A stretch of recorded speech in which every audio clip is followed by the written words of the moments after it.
connecting. There it goes. 163, Nadia Godrume. Nadia Godrume. You're using your phone. 163.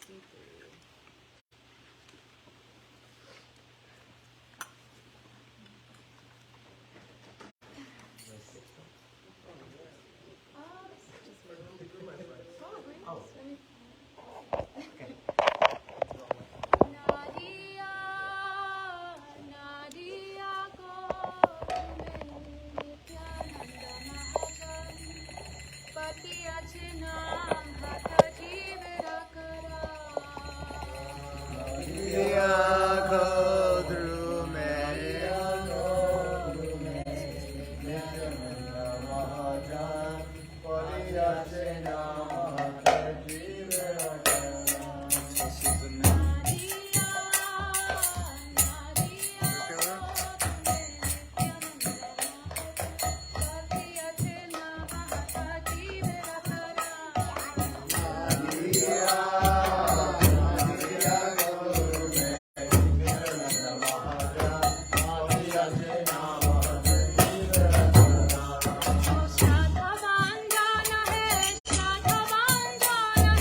Nityananda Ram Avadut. Hi. 344. He's gonna. He'll. I don't know. You don't think so? What page was it? Where the? We're live, by the way. Jaya I've requested. Nanda Kumar. Jaya Jaya Sundara Nanda Kumar. Jaya Jaya Sundara Nanda Kumar. Jaya Jaya Sundara Nanda Kumar. Nanda Kumar Jaya Nanda Kumar. Nanda Kumar Jaya Nanda Kumar. Nanda Kumar.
Prabhu.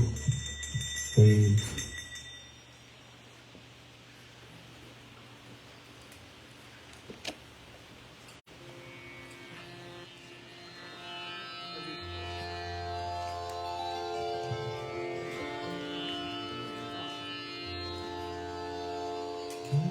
पतित पावन परम दया प्रेम तत्व मार्ग कुमार श्री नित्यानंद प्रभु की जय। प्रेम पुरुषोत्तम सच्चिदानंद श्री गौरंग महाप्रभु की जय। बोले वृंदावन बिहारी लाल की जय। बरसने वाली की जय। जय जय श्री हरे।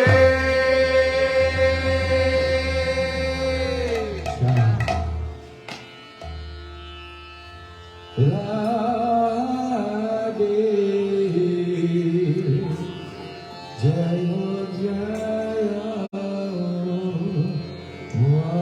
वादवदारी ते जय राधे जय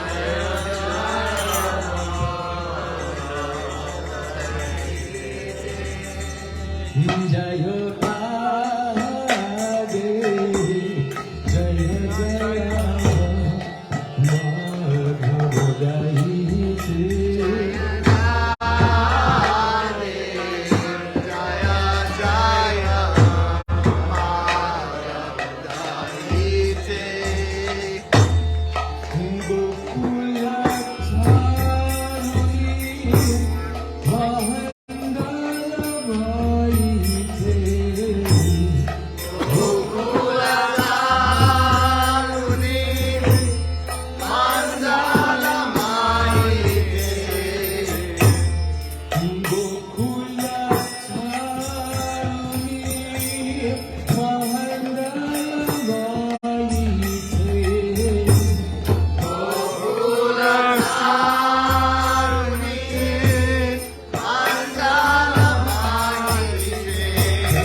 Lalita Sani Guna Namita Vishari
Krishna Krishna Hare Hare,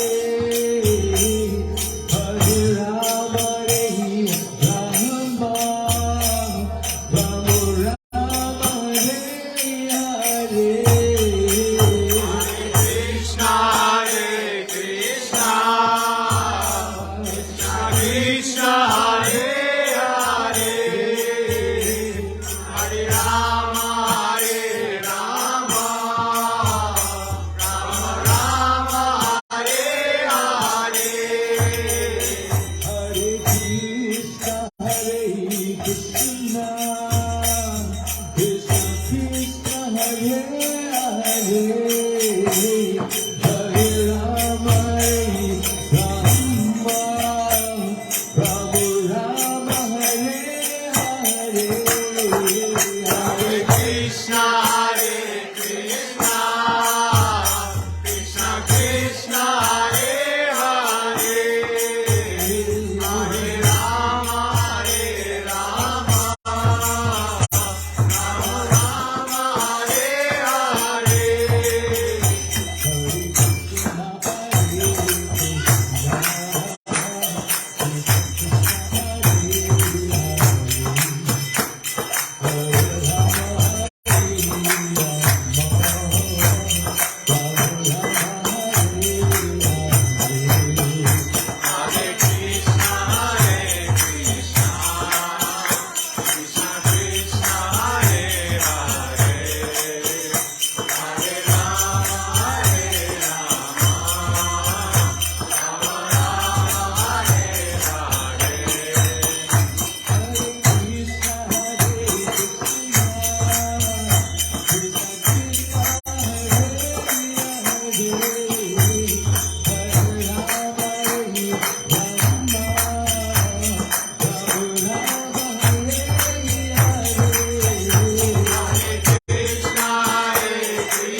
Darsh Kandashik Smarahas Murli Manora Radhikaras Kamama Kripanidhe Supriyacharya Kain Kurim Kuru Tavairasmi Tavairasmi Lachivami Tayadana Jivikaya Devi Kam Namam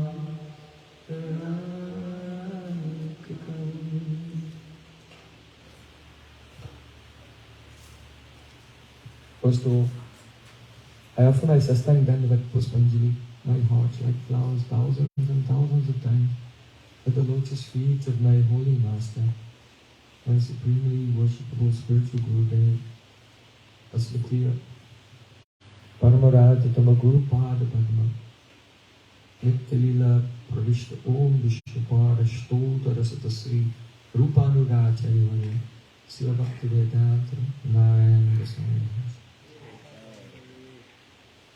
Secondly, after my Sastandandavat Puspanjali, thousands of times at the lotus feet of my Param Gurudev, to Srila Prabhupada, and to all our Sri Rupanuga Gaudiya Guru Parambara. And finally, after my pranam to all the assembled Vaishnavas and Vaishnavas, Vanchakalpaturvasa, Upasana Vaishnava. Gurudev ki jai. Prabhu ki Jai.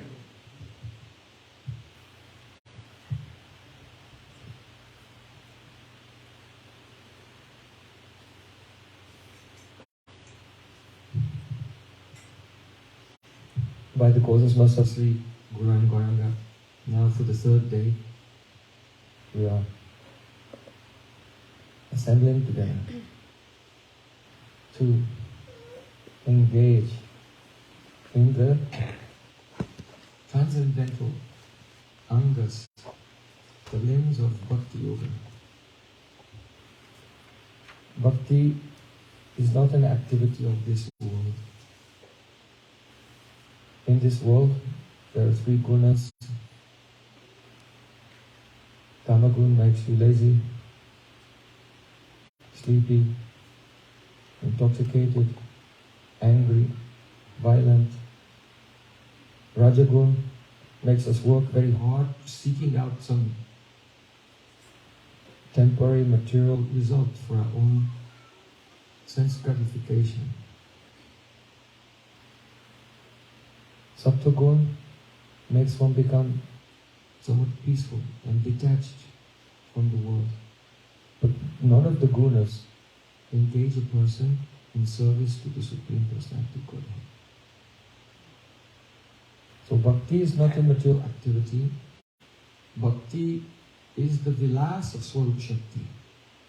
It is the play of Sri Krishna's internal spiritual potency.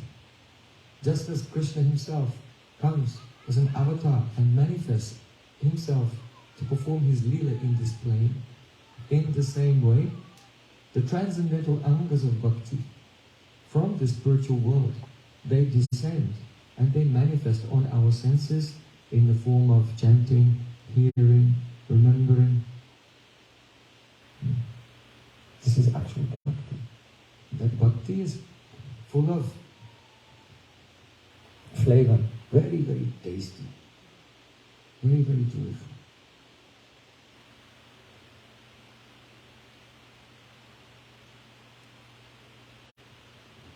This bhakti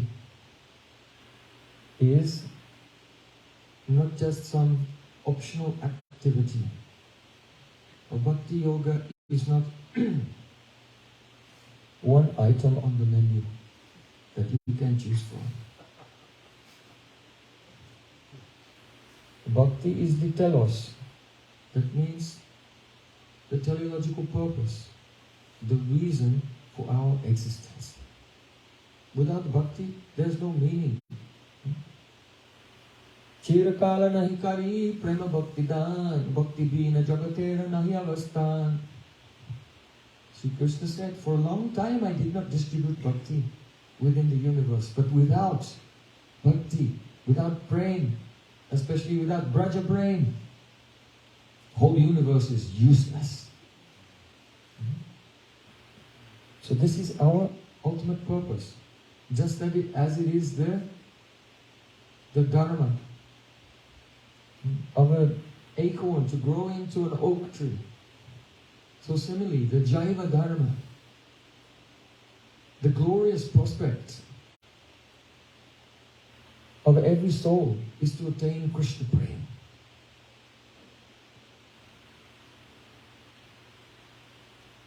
But under the influence of illusion, we place our attachment,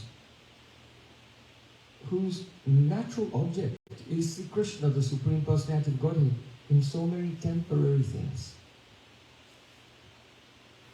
But there, Atma, the soul, finds no satisfaction, only emptiness. And every worldly relationship is temporary. Everything around us is in a continuous and constant state of decay. Everything is decaying. Everything is being washed in the river of time to the ocean of oblivion. But we are thinking, oh, I'll find some comfort and security here. I'll find some shelter for myself. But this self, this body, I'll find some shelter for this body. But even this body affords no shelter. In fact, we have no enemies in the world. Our enemy is what? Calm, material desire and attachment, and it is living in the senses and mind and intelligence of this body. So, but we have everything backwards. We think, oh, this person is my enemy, this person is my enemy, this person is a threat. The enemy is here. Rabbi Bhaktisiddhanta Thakur used to say, your body and mind is your false friend. The false friend is the most dangerous person because you totally trust them. And so they can totally rip you off. Right?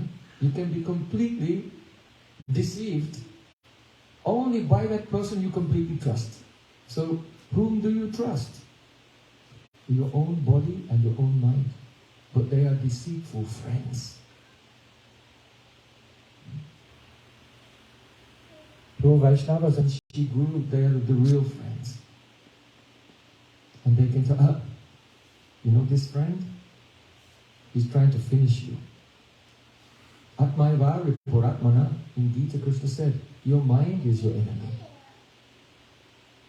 Mahashano Mahapatma Vidyana Mahavarinam. You should know that the calm, material desire, which is living in the mind and senses, this is your enemy.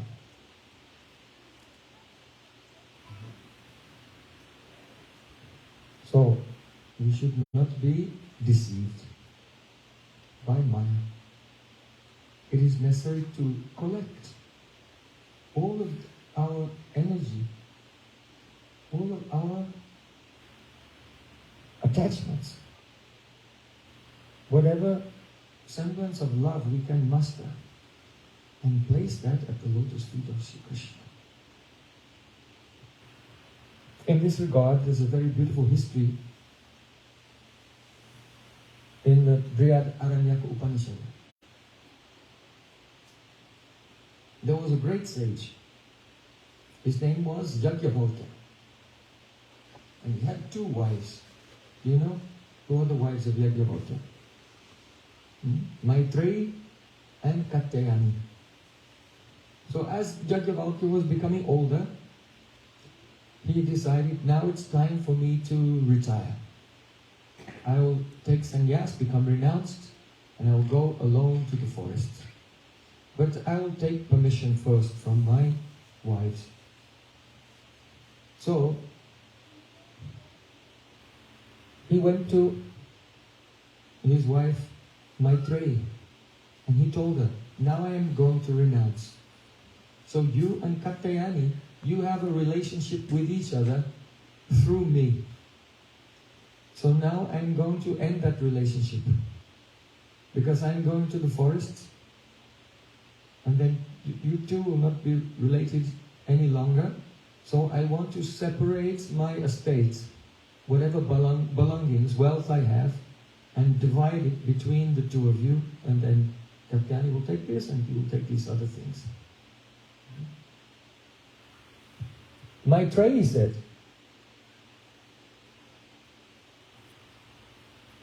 oh my dear Swami, if the whole world, all the wealth in the whole world were mine, could I become immortal? Yagyavaka said, no. If you had all the wealth in the world, you could live like a wealthy person with so many facilities, but still you will be in this plane of decay and lose everything. You will not become immortal.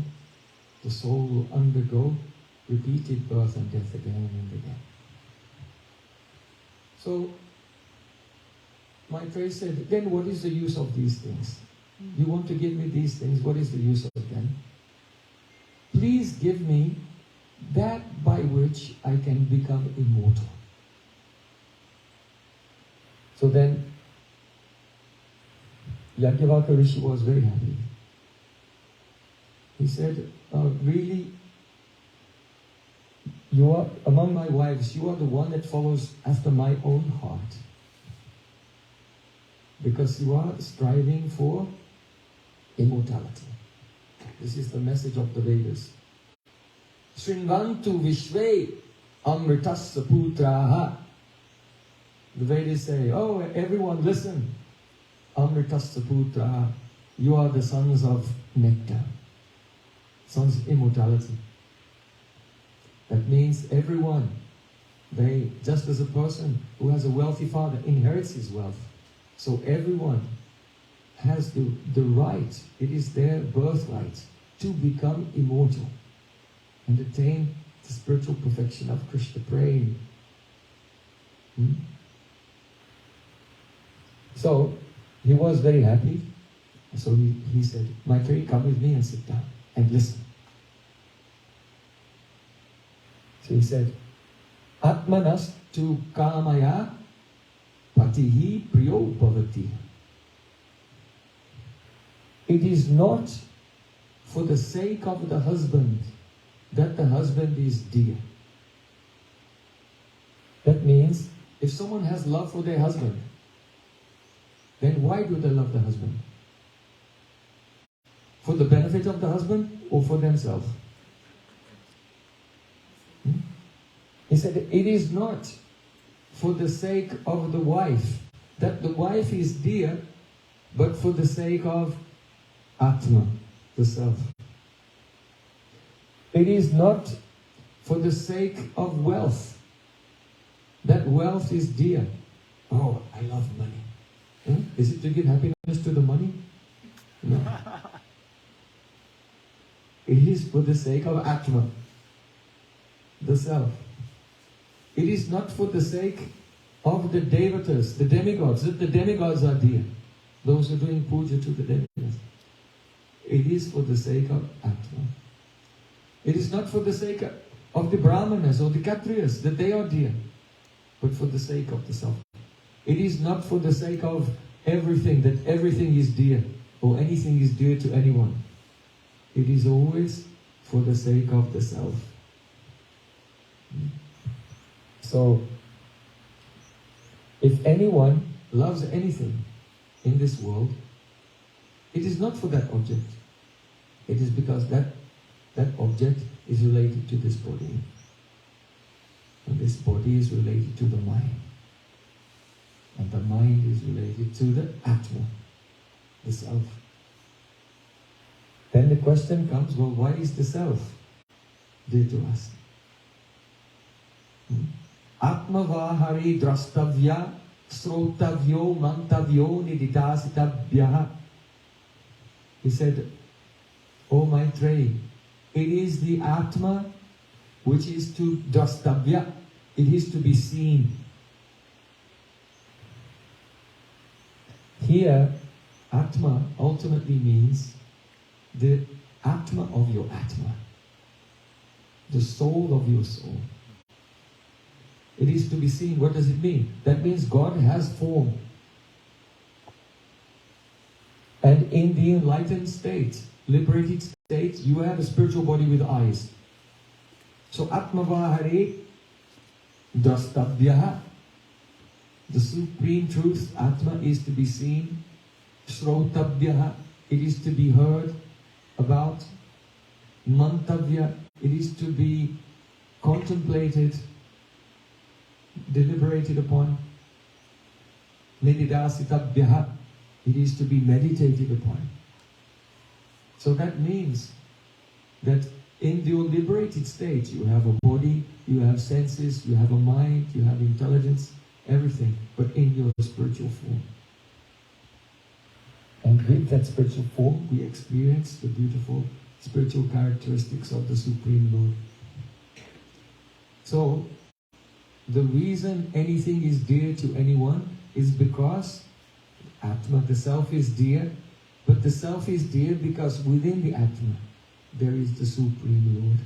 And therefore the love between the soul and Krishna is not an external imposition. It is not a designation, upadhi, imposed temporarily by the material energy like every other sambandha. Only this sambandha is the eternal, real, transcendental and natural relationship. Therefore Chaitanya Mahaprabhu taught in essence his entire teaching, Krishna Sambandha, Bhakti Abhideya, Prem Prayojan. Our relation is only with Krishna. The process to attaining is bhakti, and the goal of that process is not mukti, liberation, or even Krishna himself, but the process is prem. The goal is prem. The prayojan is prem, love. That love is so great. Krishnera nachaya prema bhaktara nichai, apini nachai tina nachaya katai. Prem makes Krishna dance, it controls Krishna. Prem makes the devotee dance. And Prem itself is a third personality also, and all three dance together. So that Prem is the Prayojan. You can see in Srimad Bhagavatam, after Shukadeva Goswami has described the pastime of Lord Brahma attempting to steal the calves and the cowherd boyfriends of Sri Krishna, the Sakas of Krishna. In the midst of that pastime, it's seen that Balaram notices that all the parents love their children more than before. All the cows giving up their newborn calves, which they never do, go and give love and milk to the calves who are a year old. They never do that. And they love them as much as they love Krishna. It's a very strange thing. So why is it that the parents of Braja love their children much more than before? And why the cows were loving those older calves more than before? Why? Because Krishna had become all of them. Because this is Krishna's nature.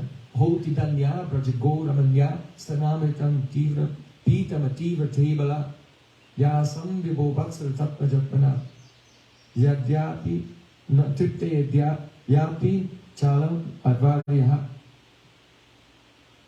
Yat-tripte Yadyapi Na Chalam Advaraha. Lord Brahma said, "Oh Krishna, you are so greedy to taste the love of your devotees that you are not satisfied only drinking the breast milk of Madhya Yashoda. But you became all the little boys in Vrindavan so you could drink the breast milk of all the mothers of Vrindavan. You were not satisfied only taking some milk products from the cows in your Goshala and what was the preparations prepared by your mother, but you wanted to directly drink the milk from the udders of all the mother cows, Gomata, in Vrindavan, so you became all the cows." This is Krishna's nature. Krishna is a prema lampat. Lampat means a very greedy person. But greedy for what? To taste the prema of his devotees. Brahmaji was glorifying this quality of our Radharaman, our Krishna. Very greedy for love, prema. He said, I think that the sages have been performing Vedic sacrifices. And in the Vedic sacrifices, they take ghee and they offer the oblations in the fire. Swaha. Why? They do yajna to please you.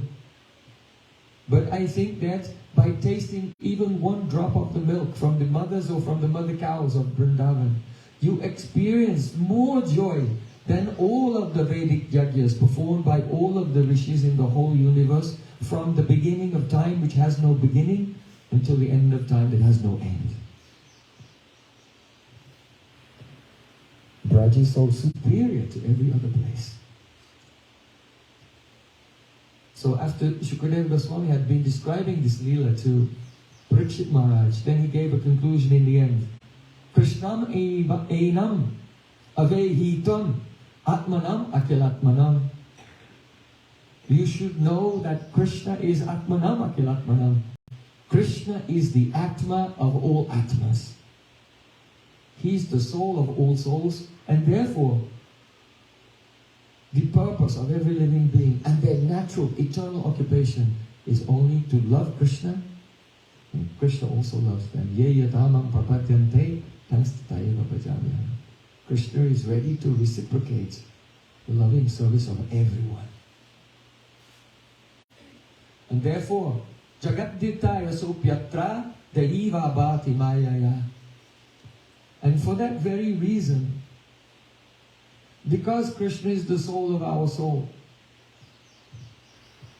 and because He wants to give us joy in eternal loving relationship with Him, therefore Jagaditaya sopyatra, He comes here to this world. Dehiva bhati, dehi iva, just like an ordinary person, an ordinary bodied person, mayaya. By the influence of this yoga maya, He manifests His beautiful transcendental pastimes in this world to attract everyone, so that they can realize their ultimate purpose, their purushartha. So Prem is the Panchama Purushartha. In general Vedic society, material society, they have Dharma, Artha, Kama, Moksha. First, be religious. Follow your prescribed duties in society. By this Dharma, then automatically you become prosperous. So Artha, wealth comes. And when you have wealth, you can fulfill your desires. Kama. And when you find out that actually these desires are not, they're really overrated, not what they're made out to be, then you can give that up and try to attain moksha. So Dharma, Artha, Kama, Moksha. Try to be liberated. These are the four purusharthas, four goals of life within the perimeters of the Vedic society, social order, varnashram dharma. But none of these dharmas are the dharma of the soul. They are the dharma of the body and mind. Within varnashram dharma, because your varna and your ashram, they're all designations, they're not the identity of the soul. So the Atma Dharma, the Bhagavad Dharma, the Jiva Dharma, the actual occupation of the soul is the Panchama Purushartha, the fifth objective. That is also called the Prema Purushartha. The goal that is Prem, the goal of life is Prem. So this history from the Upanishads and this pastime of Krishna and the Brahma Vimohan Lila is to impress upon us our Sambandha Gyan. You know, if you're in a national park and you come and you see a map, there's a big map there. What's the first place you look for on the map? You are here. Right? Because if you don't know where you are, then you cannot understand everything around you. You're disorientated. You have to have some direction. So this is Sambandha Gyan. All the living entities in the soul, they don't know where they are. or who they are, or what they are, or which way they're supposed to go. So they come just under the whims of their base urges and instincts, physical instincts. That's animal life. Dharmena hina pashubi samana. The difference between a human being and an animal is that the human being and animal have something in common. They eat, they sleep, they fight, and they have sex. These are the four things that the human beings and animals have in common. But dharmena hina pashubi samana. A human being has one extra characteristic, and that is dharma. To follow dharma. And if someone is not following dharma, their prescribed duties in life, then they're an animal. They're not fully human. They're a two-legged animal, just without horns and tail. But otherwise, no difference. But in Bhagavad Gita, Krishna says, Sarva dharman parityaja mamekam shana praja. Give up all the worldly dharmas and surrender to me, because that is the Atma Dharma. Sarvupadi vinirmukta tatparatvena nirmalam rishikesha rishikena sevam bhakti uchate. When a person gives up all external designations and with a pure heart engages his senses in the service of the master of the senses, Sri Krishna, that is called bhakti. So to understand these things, this is Sambandha Gyan. If you know them theoretically and you understand them conceptually, and you can write them down and speak them to something else, this is not Sambandha Gyan. Sambandha Gyan is when we realize it, and then we act upon it. That all of our activities are directed towards that supreme attainment. The common people of the world, they all have one policy. They think that it is our duty, it is our occupation, it is our mandatory obligation that we must serve aksaja. Aksaja. That means the things that we can perceive with our senses must be served. People of the world, they may disagree on so many things, but they all agree on this. Whether they say it openly, but they tacitly express it by their life. But the message of the Vedas, the message of Sri Guru is no, to serve the aksaja, the things that we can perceive, is not our purpose, because all of these things are temporary, they will vanish. And so the result, the end result is zero profit and 100% loss. So the message of the Vedas, Srila Prabhupada used to say, the message of the Gaudiya Math is adoksaja. Adoksaja. The eternal truth is ada oksaja. It is beyond the senses. Adaha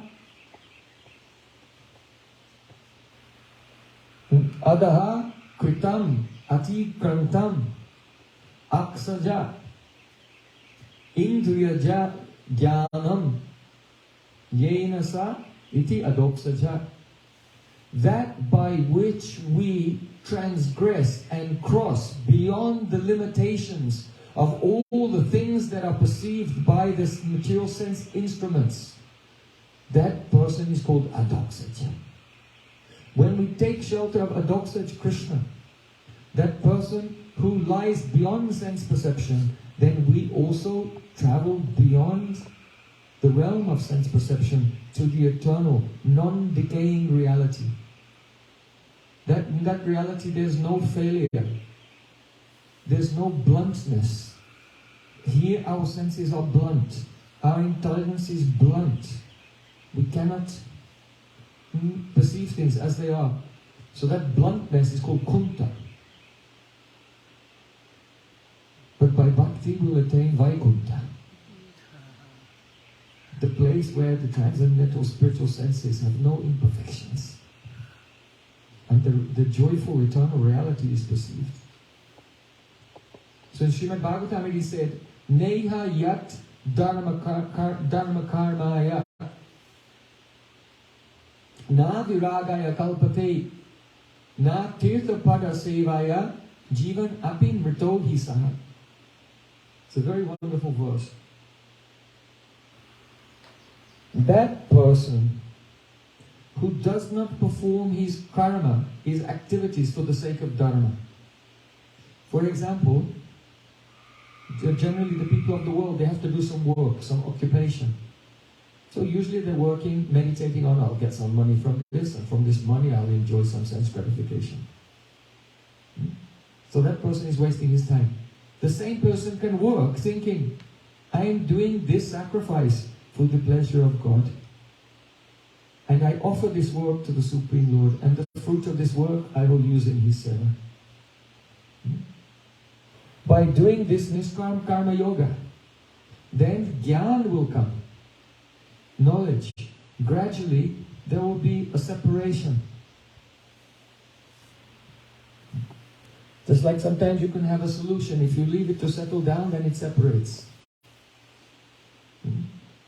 So in the same way, as the mind settles down, there is a separation. There, Dehatma Vivek arises. Jnana means Dehatma Vivek, the discrimination between the body and the soul.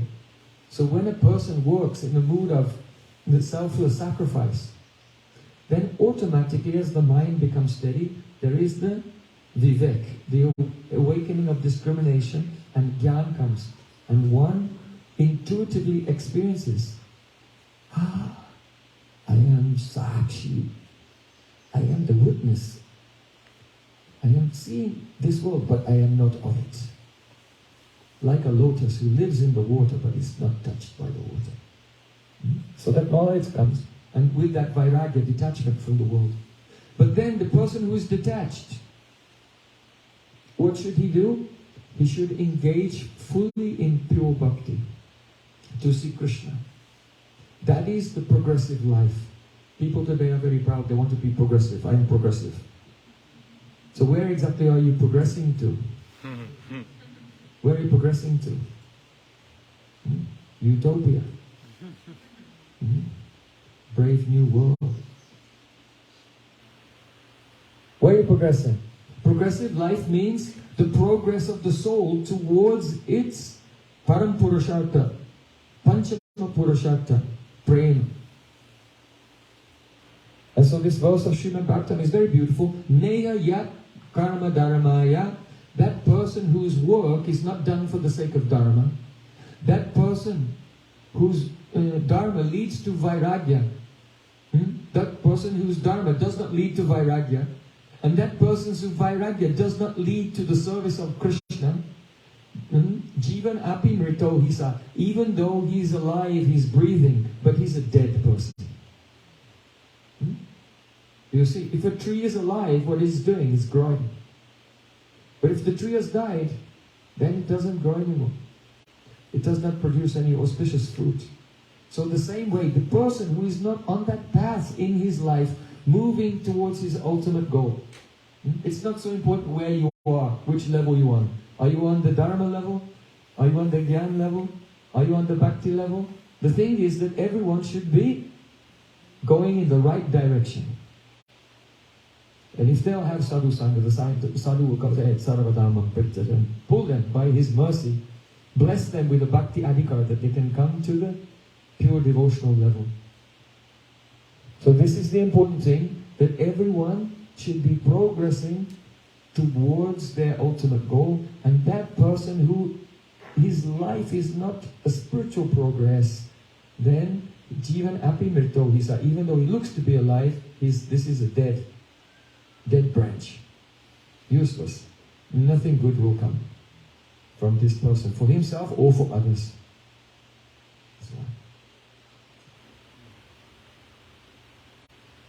So in Bhagavad Gita, Karma Yoga has been described, Jnana Yoga, Astanga Yoga also. Krishna says, perform Nishkam Karma Yoga, and within that you should do every day some meditation. And remember, Om. Remember the Supreme Lord in our hearts with the pranama. But then he gives the instructions, Sarva Dharmam Parichat, leave all dharmas and just do bhakti. So that is because in society there are two types of people. There are those who don't have sadhu sangha. So for them, their optimum strategy is to follow the Nishkam Karma Yoga, work and offer the fruit to God, and meditate every day on God. And those who have Sadhu Sangha, only Sadhu Sangha bestows the Bhakti Adhikar. By hearing. By hearing, the Bhakti Adhikar comes. And then the prayas, the Gyan prayas, then you don't have to do that anymore. The attempt to get knowledge on one's own power. But simply by hearing very powerful Harikatha, then instead of trying to climb your way up to the truth descends down to us through the hearing process. So Lord Brahma, he said, Jnane prayasam udapasya namanta eva jivanti sanmukaritam bhavadiya vartam stane stita srutigatam tanuvan manove ye prayasodita titopya sitaistilokyam. Beautiful. Don't follow the Arohapanta, the path of self-elevationism. But Jnane prayasam, that effort is not necessary. What should you do? Jivanti sanmukaritam bhavadiya vartam. Listen to bhavadiya vartam, the description of the glories of Krishna's name, form, qualities, associates and pastimes. Jivanti, here that means one should hear from the Jivanta Shastra. Jivanta Shastra means the living Shastra. The pure Vaishnava, that is Bhakta Bhagavat. There is the book Bhagavat, the book Srimad Bhagavatam, and there is the Vaishnava Bhakta Bhagavat. He is a Jivanta Shastra. Living, breathing, singing, dancing, Srimad Bhagavatam, embodied. So Jivanti Sanmukaritam, from the lips of such a devotee, just listen to the pastimes of Sri Krishna. Hear about Jashomati Nandana Brajabaranagara Gokula Ranjana Kana. If we can just hear, if the name would just go in the ear, Yashomati Nandan, at once one rises beyond this material world. Because in the plain of Golok Vrindavan, Krishna is the son of Nanda Maharaj, son of Badi Yashoda. How can God be the son of anyone? If you are in this world and you're thinking about philosophy, you're thinking about Gyan, you're thinking about Tattvas, then you can think of Krishna. He is, in Bhagavad Gita, Aham Bija Pragapita. I am the seed-giving father of all existence. You can think like that. Krishna is the father of everything. But as soon as we hear the pastimes of Sri Krishna, oh Yashodananda, then this breaks through the material covering and brings us into the divine realm where Krishna is the son of Badi Yashoda. There is rasa, there is madhurya, sweetness in those beautiful pastimes. That is the realm of love that the heart is hankering for. So Jnane prayasamudapasya namanta eva jivanti sanmukaritam bhavadiyavattam stane stita. Stane stita means stay where you are. This is a very encouraging phrase spoken by Lord Brahma. Because sometimes a devotee may lament, I am not a learned scholar. I don't know Sanskrit. I am not a high-class Brahmana. I have not performed so many yajnas and austerities and various things. But Brahma is saying, don't worry for that. Stane stita. Wherever you are, whatever you are doing, don't worry. Stay there. Where you are, just be there. And from there, just hear. Namanta eva. Shutikatam tanuvan manobhya. One should hear and give pranam to that Harikatha by body, mind and words. By body means that when you are listening to Harikatha, you should sit up straight, no slouching, being lazy, and with folded hands like this, and mouth open. I never heard anything so beautiful in my life. This is serving by body. One by words. That means when Katha ends, then everyone says, sadhu, sadhu, sadhu. How wonderful, how glorious. I have never heard such beautiful things in my life. And after hearing the Katha, glorify the Katha. Tanovan manobit, and by mind, again and again, remember the Katha.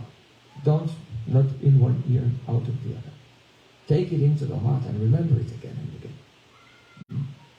And give pranam to the Shastra, Srimad Bhagavatam. Bow down to the speaker, Shukadev Goswami, Srila Vyasadeva, Narad Muni, whoever is speaking, Rupa Goswami, bow down to them. And bow down to the person who is speaking the Harikatha. And bow down to the audience who are listening, because without the audience, the speaker will not speak. So pranam to everyone in the audience. Bow down to the place where the Harikatha is going on. Flute Song Farm Ki. Right. Bow down, give pranam to Flute Song Farm.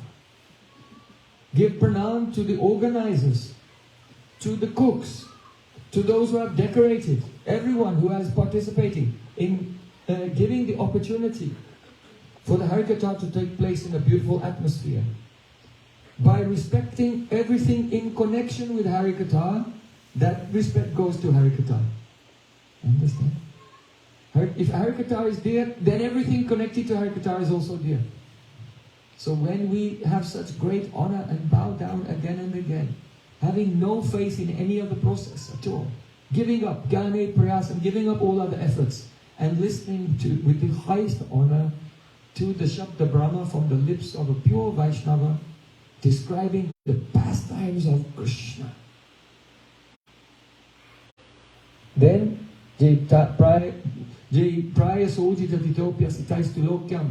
Krishna is Ajit. He cannot be conquered by anyone. But Krishna becomes conquered by that person who has such a mood and listens in such a mood. So Krishna is only conquered by praying. That means the fruit of hearing Harikatha is Bhakti Utpatite Pungsa Shokamoha Bhayava. Yasham Vaishu Yamanayam Krishnam Krishna Paramapurushe. Simply by hearing, the feeling of love for Krishna is awakened within the heart. So Kapil Dev, he said, Satam Prasangan Mamavirya Sambido Bhavanti Ritkana Rasayana Kata Tad Yoshnat Asu Apavagavartmani Sadharati Bhakti Anukramasyati.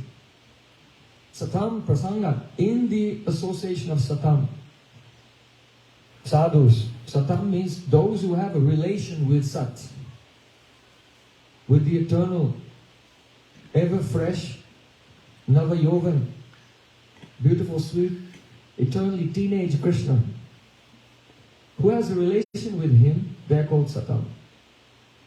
Prasanga, one should associate with them.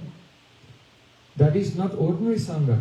By ordinary Sangha, with the general sadhus, one can become inspired to enter into the practice of Vaidhi Bhakti and into Shraddha, faith, Sadhu Sangha, Bhajana Kriya. But if one has the association of Braj Rasik Vaishnavas, that is Prasanga. This Prasanga is so powerful. Mama Virya Sambido. It has Krishna's Virya, power in their Katha. Sambido, here Sambido indicates Sambit Shakti. Krishna's internal potency, which is a self-disclosing, the divine mystery of his Leela within the heart. That power is in the Katha. And therefore, Bhavanti Rikarna Rasayana Katha. The heart and the ear become Rasayukta. This is very important. If we hear from Vaishnavas who are not Rasik, the heart will not become Rasayukta, united with Rasa. You may ask a Vaishnava, oh, can you tell me something about Lalita Sati? And then he'll tell something about Ravan stealing away Sita. Or about was Nalan Damayanti, love story from the Mahabharata. or from some sahitya. And the heart will not become rasayukta. So in the association of those who are Raganuga, especially Rupanuga, Vaishnavas, if we hear from them, then the opportunity comes. Bhavanti ritkana rasayana katha. The heart can become rasayukta. This is why Srila Rupa Goswami Pad said first in Vacho Vegam, Manasa Krodha Vegam, control the urge to speak. Because by engaging in mundane talk, then the heart will be dry like a desert. But by diving in again and again to hearing, chanting, remembering the beautiful pastimes of Sri Krishna in Vrindavan, then everything will fade away like a dream and become insignificant. And at every moment the heart is melting and becomes, ear and heart becomes a rasa yukta, united with rasa. If the person from whom we're hearing himself is not rasa yukta, then how will the hearers become rasa yukta? Not possible. So satam prasangan mama virya samvidum. It is necessary to associate with such devotees. Then Tadyoshnat Ashwa Pavarga Vatmani, the path, how to go beyond this material world. Chanting Hare Krishna, Krishna Krishna, Hare Hare, Hare Rama, Rama Rama. And going beyond this physical plane, the path becomes clear, open. Now I see the way. So Swadharati Bhakti Anukramisati, one's faith, that is eligibility for sadhana bhakti. Swadharati, Rati, that is the sthayi bhav. Your relation with Krishna, the eligibility for bhava bhakti. And here the word bhakti means prema bhakti. So sadhana bhakti, bhava bhakti, prema bhakti. Shraddha, Rati Bhakti, Anukramisati. Each one unfolds one after the other as we go on hearing in very excellent, high-class association. Especially, devotee may be realized, may be qualified, may be rasik, but one should still, among them, seek out sajataya shaye snigde sadhu sangha soto bare.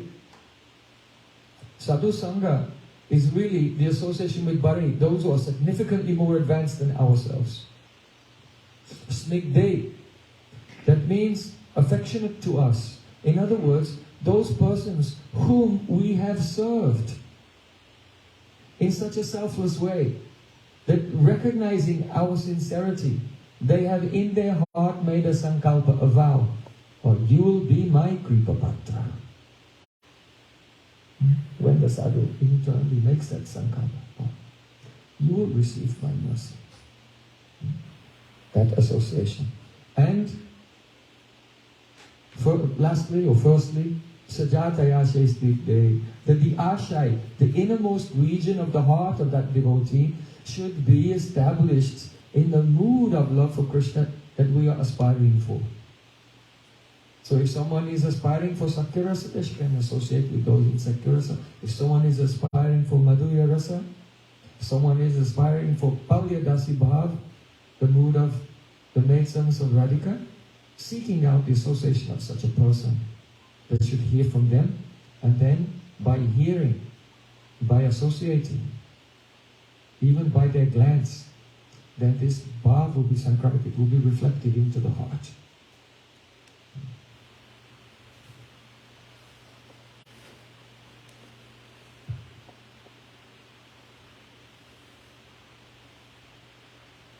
Krishna Govinda Govinda Gopala, Krishna Govinda Govinda Gopala, Krishna Govinda Govinda Gopala, Krishna Govinda Govinda Gopala, Krishna Govinda Govinda Gopala, Govinda Govinda Gopala, Krishna Govinda Govinda Gopala, Krishna Govinda Govinda Gopala, Murali Manohara Nandalala, Murali Manohara Nandalala, Murali Manohara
leave everything here, leave it behind, and come with me to Vrindavan. Jai.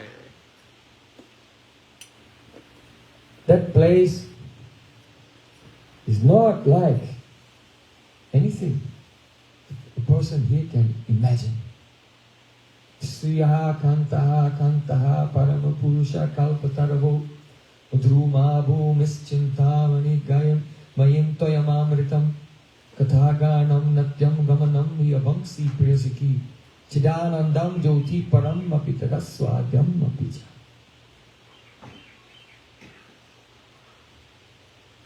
Sriya kanta kanta paramapurusha. In that Vrindavan, there is one Purush. Not like here. So many persons walking around, colliding with each other, competing over resources. Because they think they are Purush. But there is a different atmosphere. One Purush, one angel. Krishna. Sriya Kanta Kanta. He is the Kanta, he is the lover of so many Lakshmi Devis, so many goddesses of fortune. In Vaikuntha, there's one Lakshmi. But in Vrindavan, there are countless millions of Lakshmis. And they all have Abhiman. I am a gopi. Come with me. And I have to follow my Vedic duties to serve in my household. But they all love only Krishna, one Purush. Kalpatarava. All the trees there are desire trees. That means they exist to fulfill Krishna's desires. If even the trees are serving Krishna, then what to speak of the Kimuta? Then what to speak of the Brajvasis in human forms? If the trees are only absorbed in serving Krishna's desires, and they fulfill the desires of others, but the others only have desires to serve him. So, whichever way, whether it's directly or indirectly through others, the atmosphere is only of pure love to give joy to Sri Krishna. Kalpatarava Druma Bhumis Chintamani. The dust of Vrindavan is Chintamani. Even the dust is serving Krishna. Everything. Everything is saturated with Prem. Toyamamritam, the water, is like more sweet and beautiful than nectar. The water is serving Krishna. Manasi Ganga, Govinda Kund, Shama Kund, Radha Kund. Everything permeated with Prem. And that Prem, that love, which is saturating the heart of every living being, overflows and manifests as Anubhav. Anubhavs means the reactions to the love in the heart. So Natyam Gamanam, walking is not like ordinary walking. Walking is like dancing. Right? Because it's the Anubhav. It's the outer expression. So that means every ordinary, so-called ordinary activity of every living being is just an anubhav, an expression of that love for Krishna. Kathaganam, ordinary speech is like song. If the ordinary speech is like song, then what is the singing like? So beautiful. Banksi Priyasaki. And the flute, Krishna's flute is his Priyasaki. Why? Because the Saki, a friend of a hero or heroine, means a duty, a messenger. And the messenger is always going backwards and forwards, taking messages to arrange the meeting of the hero and the heroine. So Banksi Priyasaki. Chidanandam Jyoti Param. This Chidanandam Jyoti means the light of Chidananda. Chidananda is praying. Samvitanmati. It's praying. And it has light. This dawn, that's what it is.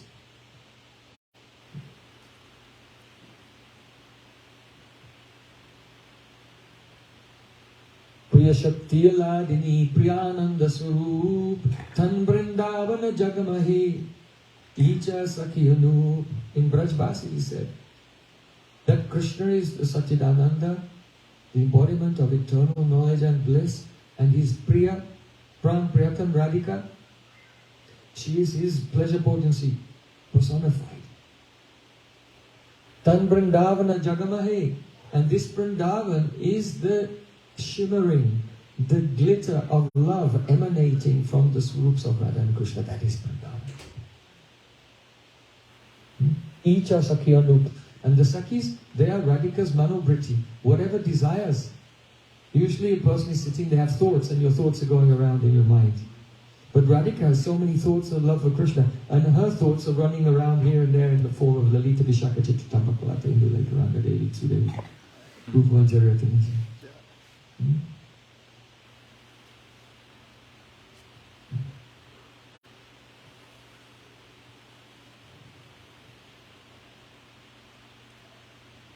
Madhya Vayasa Sakhi Skanda Karanyas Krishna Leela Sakhi Manovriti Ashapash. Sri Ramananda Roy. He said Radhika is walking through the forest of Vrindavan, keeping her hand on the shoulder of a Sakhi for support. Because affected by love, she can hardly stand. And in that Krishna Leela, Radhika's own Manovriti, her own thoughts are running here and there in the form of her Sakhis. So, Chidanandam Jyoti Paramapi Tadaswadhyam Apicha. There everything is so relishable. That is Satkalok Vrindavana. One day, Srimati Radhika and her Sakhis, they were wandering through that beautiful transcendental forest of Vrindavan, picking flowers. Actually, picking flowers to worship devatas and so on. This is just an excuse to get out of the house. Their main aim and objective is somehow to meet with Krishna. Radhika was wearing pitambar, the golden cloth of Sri Krishna, because accidentally, on their previous meeting, when she woke up and she was tired, she just grabbed his cloth by accident and went home. So, Radhika is with her Sakhis and she's wearing the pitambar of Krishna from their previous encounter. But now she's not so inclined towards him because she's heard rumors, she's seen some evidence of his misbehavior. As the Braj Gopis are wandering through the forests and hiding their feelings, actually, but inwardly thinking, I hope we can meet Krishna. Somewhere else in the forest, Sri Krishna was also there, thinking, where is my Srimati Radhika? So at that time, Sri Krishna, Banksi Priya Sakhi, he took his dear Sakhi, the flute, and he began to play his flute.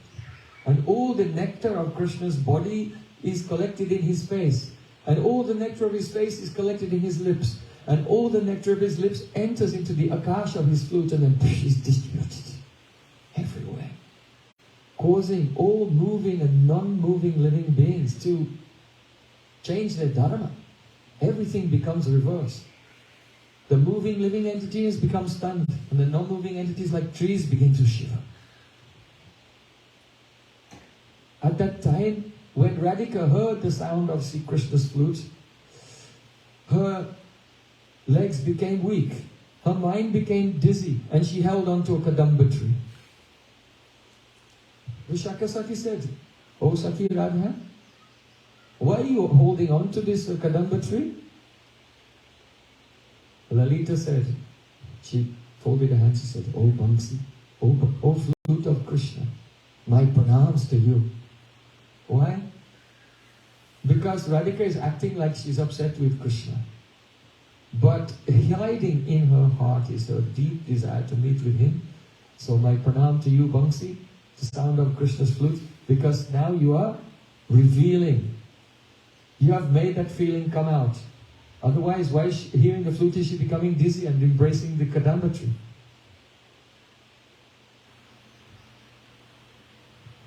So Lalita, she approached Radhika.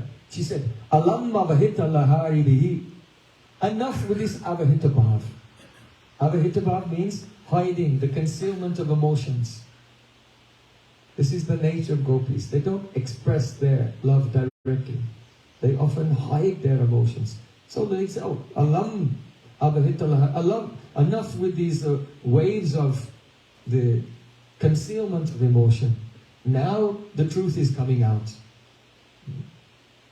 Vishaka said, look, oh Lalita, how can Radharani hide her feelings now?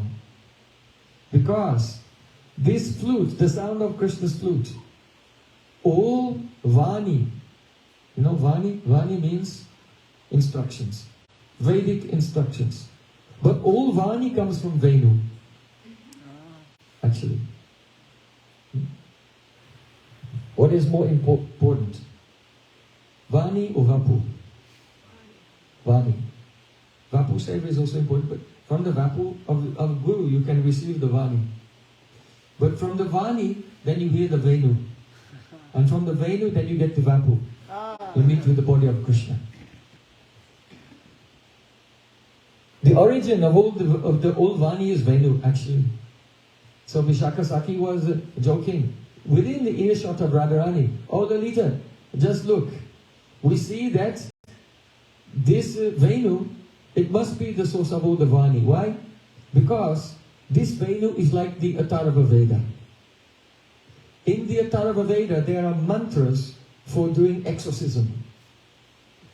So if someone is haunted by a ghost, and that is giving them such a pain and problems, then the exorcist can come and chant the mantras of the Atharva Veda and exorcise that ghost.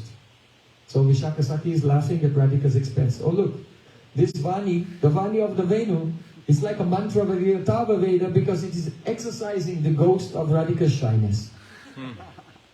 The implication that was giving her so many problems. Why is she so shy?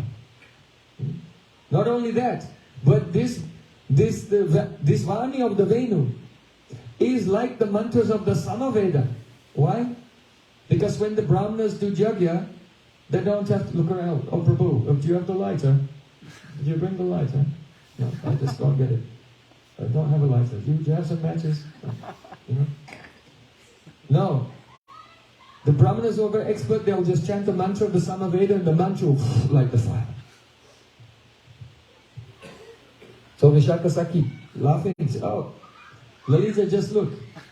The Vani of this Venu is exactly like the mantras of the Samaveda, because it is lit the fire that is a Smara Agni, the fire of the amorous desire in the heart of Radhika. And also, this Vani of the Venu is like the Upanishads. It is exactly like the mantra Tattvam Asi. Tattvam Asi, the Mayavadis, they say this, Tattvam Asi, you are that. They think, oh, that means you are Brahman, so you lose your identity and become one with Brahman. So this mantra is also like, the sound of flute is also like the effect of Tattvam Asi. It makes Radharani forget herself and she becomes one with Krishna, absorbed in Krishna. Or we can say Tattvam Asi means Tattvam Asi. It is the Shasti Vibhakti. Shasti Tat Purush Samas, one type of the sixth declension, one Tat Purush compound. So Tattvam Asi means you are his. So the sound of the flute awakens this, you are his. It promotes Tattvam Asi, the union of Atma and Paramatma. So in this way Lalita Saki is joking about the effect of Krishna's flute upon Srimati Radhika. So she said, Radhika, I think this flute has become your enemy because you're supposed to be taking care of your religious duties, but now you've forgotten everything. Radhika said, yes, you're right, this flute is my enemy. I should criticize him, I should rebuke him. Radhika said, oh flute, I know that you, the flute, and the bow, they come from the same family. Right? The family of trees. Bamboo. So the bow is made of bamboo and the flute is made of bamboo. You've come from the same family. But I only give my pranam to the bow, but not to the flute. Why? Because the flute is so cruel. When the bow shoots the arrow, it pierces the heart, and you suffer for a few moments, and then you are relieved because you die. But this flute is more painful than the arrows of Cupid. And it puts one in such a state that you are neither alive or dead. You cannot die and you also cannot live. So I give pranam to the bow but not to the flute, even though you are both from the same family.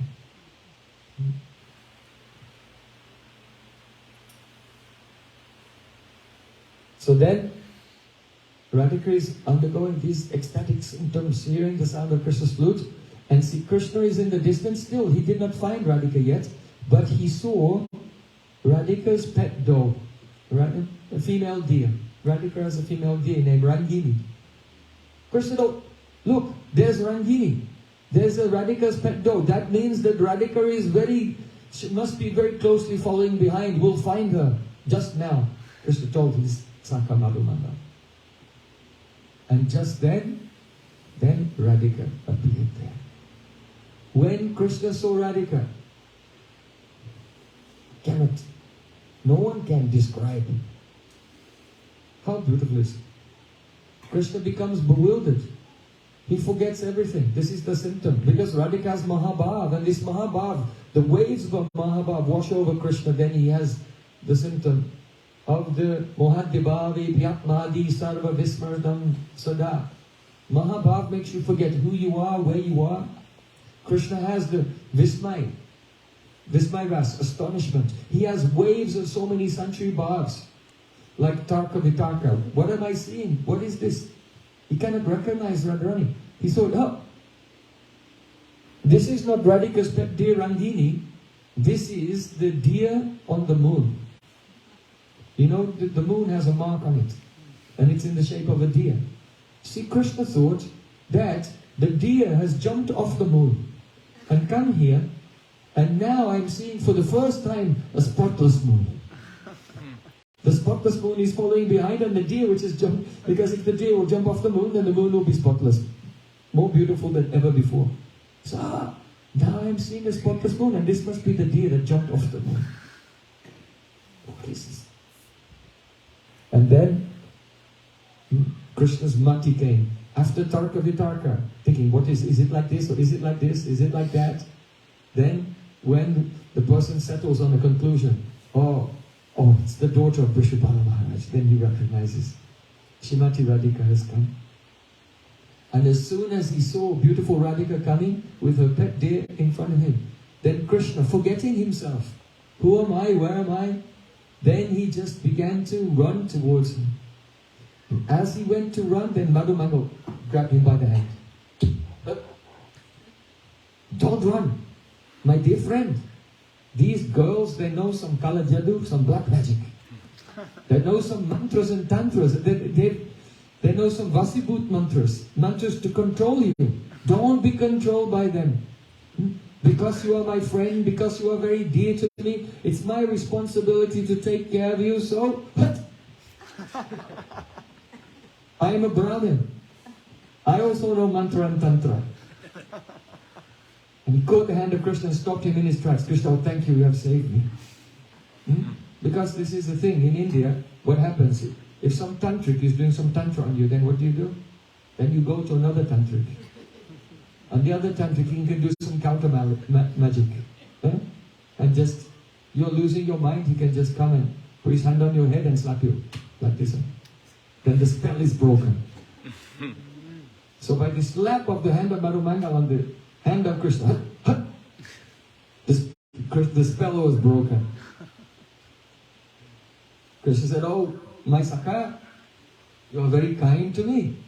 When I'm going towards Radhika, I'm trembling. And it's very difficult. It's good that you're holding my hand. So Krishna feels in some security with the support, the emotional support of Madhumanga. When Radhika saw Krishna coming, then what happens to her? Ashesha bhava dira hira hara Prabhuta Shata Kumbha Kumbha Kumbhi Kumbha Shushtani Prashasta Mandahasya Churna Purna Sokya Sagare Kada Karishya Hamam Kipakataksha Bhajanam Ashesha Hava Bhava. Here have Bhav Hela Shobha Dipti Kanti Vichiti Vilas Vibram Vivok Kila Kinchit. These are called Bhav Alankars. Nana Vida Alankar Kari Jalama. We sing in the arti every evening. So when Radhika sees Krishna, then she becomes decorated with so many ecstatic emotional ornaments. The way she moves her eyes, the way she tilts her head a little bit to the side, the way she puts her hand on her hip, the way she walks. So, because her smile, it crushes to powder and paste the pride of an ocean of happiness. So seeing this, Vishakasaki, seeing all the Bhava Lankars manifesting on the body of Radhika, then Vishakasaki began to laugh. He said, oh, Radhika, stop, it's too much. Only your fragrance has conquered him. What's the need of all of this vilas? This half bhav, hela, shobha, dipti, kanti, all of this, this is overkill. Vishaka is saying that just like if there's a battle, so the king comes to battle on his chariot, he's got all his armies arranged in a phalanx, in a military formation, and the other side comes. If his first line of infantry destroys the other side, then the king doesn't have to get involved, right? So Vishakasaki said to Radhika, hey, if the first line of infantry it destroys the opposition, then there's no need for the king to be involved. So only your fragrance has completely controlled him. You can calm down with all of the vilas, all the postures and the glances and the smiles. No need to attack him with that. When Vishakasaki was laughing at Radhika, pointing out all of her very overt expressions of love, Radhika felt like, oh, this Vishaka is exposing me and embarrassing me in front of Krishna. So she said, oh, you foul-mouthed girl, you're burning me with these words. I'm not taking any help from you anymore. I'm going to take help from Lalita. So then Radhika, coming from the side of Vishaka, she went to the side of Lalita and said, oh Saki, you are very strong, you are very powerful. I'm taking shelter of you. Seeing him coming, I'm afraid I want to run and hide in the forests. But only because you're here, I will stay here, because I know that you can protect me. So Radhika was wearing the Pitambar of Krishna over her breast. Lalita Saki said, you don't worry, my Saki. I'll protect you in such a way that nothing but Pitambar will touch your chest. But Pitambar has two meanings. One is golden cloth, and Pitambar is also a name of Krishna. So the Sakis are like this. They make as if they're going to protect Radhika, but their ultimate intention is they will flip and keep Radhika in a trap. But they'll keep Radhika away from Krishna for some time to make Krishna's eagerness grow and grow and grow. And when his eagerness is at the highest point and he's becoming very, very desperate, then. So the Sakis are also full of rasa. So then Krishna, he approached very close to Radhika. Oh, beautiful, oh Sundari, finally I have attained you. Radhika said, don't joke with me, you should go away. Lalita said, hey Chaila, Natanagara naval Chaila rasiya, Pyaro kanha he meiro manabasya. Chaila means who is very rasik, hero, and who dresses in a very charming and fashionable way. Hey Chaila, don't go near my Saki. You should go from here. Krishna said, oh Lalita, this is not the village. In the village, you can give orders around because other people are watching and you're very brave. But we're in the middle of the forest. You have no power here. Lalita Saki said, look, other gopis who are mugdha, very innocent and naive. They may be afraid of you, but I am not afraid of you. I am the famous Lalita. You understand? No. Lalita. In Vedic culture, there are different wild creatures. Like a lion is very powerful. But there's one creature so powerful and ferocious, it can kill a lion. That is called a pundarik. But there's one kind of beast who can even destroy a pundarik. And that beast is called Lalita. So that's why she came in front of me. I am Lalita. Not meaning I am Lalita, but I am like a powerful beast. Don't mess with me. So Lalita came in front of Radhika, and Krishna glanced towards Radhika. And just receiving the glance of Krishna, Radhika began to tremble. Lalita said, why are you afraid? Why are you trembling? I am here to protect you. Don't fear. This is all abhita, everything hidden. Radhika is not trembling out of fear. This is the sattvic path. Radhika said, oh, let's just take our banduka flowers and we should go. We've picked some flowers, banduka flowers, we should take the flowers and leave here. Krishna said, oh, you are a very hard-hearted girl. Why do you want to take the bandu jiva flowers and leave? So here, banduka is one type of reddish flower. And another name for banduka is bandu jiva. But jiva means life and bandu means friend. Krishna said, why do you want to take a bandu jiva and leave? That means, why do you want to take the life of your friend and leave? I will die if you go. So Krishna speaks always in beautiful kavya. Katha ganam, speaking is like song in the spiritual world.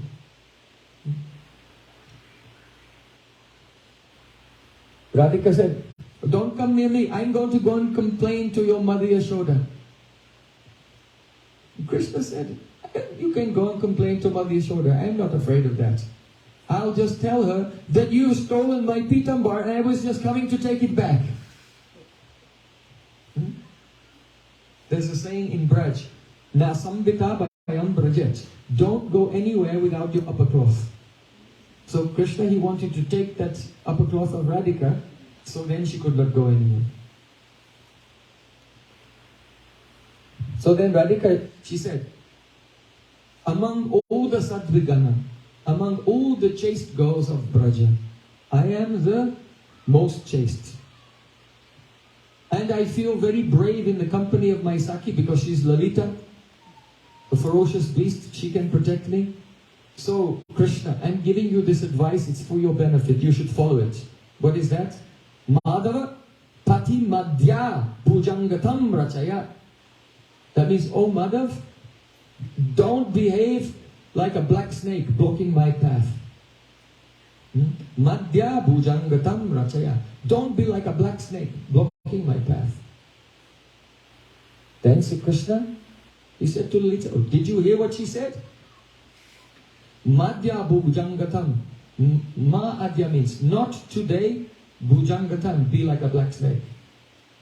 But bhujanga means also the paramour nagara, the paramour lover. And ma means me, adya, today. Oh, you should be my paramour today. So there's a double meaning in what Radhika said. So when Krishna looked at Lalita, did you hear what she just said? And then he raised his hands and clenched his fist, about to attack Srimati Radhika. Immediately when Krishna tried to grab Srimati Radhika, then Lalita pulled Radhika behind her. I said, look, I know that you're a prince. I know that you're a respectable person. And everyone bows down to you in this braja. But please, don't do any adharma. Don't do any immoral acts. I know that you're very restless. I will not allow you to even touch the shadow of my Saki Srimati Radhika. Then Krishna said to Madhavanga, look, goddess Bhairavi has appeared. So perhaps you know Durga has one form, Bhairavi. And she's very ferocious. Very extremely ferocious. So, oh look, Bhairavi has appeared. But Krishna was making a joke. Why? Because Lalita's husband is named Bhairav. So, this is Bhairavi. Because Lalita had become so ferocious and angry, but Radhika actually, she really wants to meet with Krishna. But she's playing hard to get. She said, oh Saki, please calm down, calm down. And affectionately she put her arms around Lalita. Calm down. Seeing what the actual situation was, Krishna whispered to Lalita, oh Lalita, please give up your harshness and let me go near your Saki. Lalita said, give me a bribe. So this is the nature of the Sakis. Yadyapi Sakira Krishna Sangam Nahiman Tatape Radhika Yatna Karna Sangam. The Sakis themselves, they don't want to meet with Krishna, but they want that Radhika will meet with Krishna. But they just want that Krishna should really appreciate her first before they meet. So 1 minute Lalita is completely ferocious and she's trying to stop Krishna, and the next minute, give me a bribe. So this is the nature of the Sakis. Nij pranana palotat Saki jo doli ke pan. It is said that the Sakis are always changing their mind and changing their moods and changing their activities. Krishna doesn't know what they're going to do next. Just like a tambul seller is always turning his leaves over. You know, if you go to the marketplace, the tambul seller, he has the fresh tambul leaves on the table and he's always splashing water and turning them over. So just as the tambul seller is always turning over his leaves, the Sakis are always changing their mood. Hey, don't touch my Saki. Okay, give me a prayer.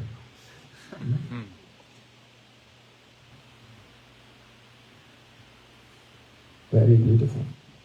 Krishna said, okay, I'll give you a bribe. I promise you that this evening, when I go to meet with Radhika, I'll sneak away and meet with you instead. Lalita Saki became angry. Go away, you clown. No, Vidushak. Why? Yadyapi Sakira Krishna Sangam Nahiman. She herself doesn't want to meet with Krishna. And Krishna also, he knows that she doesn't want to meet with him. So when she said, give me a bribe, she said, okay, I'll meet with you. She was just teasing. Because this is the nature of Braja. Nature of Braja, the Brijbasis, they never say, hello, how are you? You look very nice today. No, teasing. Teasing, provoking, tormenting each other all the time. This is the real expression of love. Stotram yatra tatastatam prakatayat citasya date pyatam. Purnamasi Devi said, Nindapi pramadam prayachati pariyasasrayam vipati. If someone will be respectful to one Brijbasi will be respectful to another one, then the other one will be disappointed. What's wrong with him? Did I make an offense? Huh? Krishna's sleeping in the morning. Mother Mano comes in the room. Ah, Shala, wake up! Shala means brother-in-law. It's an insult. It means, I know your sister very well. So like this, the Brijbasis there, they're insulting each other all the time. And when they hear these insults, oh, they become so happy. So like this, you give me a bribe. Krishna, yeah, he's teasing. Right, just go away. So Krishna said, okay, you tell me what type of bribe will make you happy. What will you be pleased by? Lalita said, you've caused so much trouble to my Saki, you disturbed her so much. So, I think that I'll be satisfied if you decorate my Saki Radhika with flowers. So then Krishna said, whatever pleases you. He was very satisfied. Because now, finally Lalita is becoming soft and giving him a chance for Radha Seva. This is Krishna's highest happiness. Radhika is Krishna's Ladini Shakti's pleasure potency. If Krishna can serve Radhika, that means that Krishna, the Supreme Lord, is taking shelter of his own pleasure potency. It's the greatest happiness for him. So then, Krishna, he began to pick some flowers, and he said, oh Priya, my beloved, I'll make all these trees, these flowering trees, their life will be successful when their flowers are decorating your hair. And Krishna began to pick flowers. Exactly at that moment when Krishna began to pick flowers, there was some peacock, what you call a group of peacocks. There's like whatever, a flock of sheep, right? A gaggle. No, a gaggle of geese. No, an ostentation. Yeah, an ostentation of peacocks. Yeah. So there was an ostentation of peacocks. And so many peacocks came and they would spread their tail feathers and they were dancing. And then as they were dancing, they were coming forward and dropping their feathers, you know, because in a certain season, the feathers fall. But it wasn't the season to drop the feathers. But this is the nature of Vrindavan. Yat kinchit trinagul makikati mukam goste samastamitat sarvananda mayam mukunda dayatanu lilanu kulam param. Every tree, every creeper, every bird, every insect of Vrindavan is anandamoy, full of joy and serving, giving pleasure to Radha and Krishna.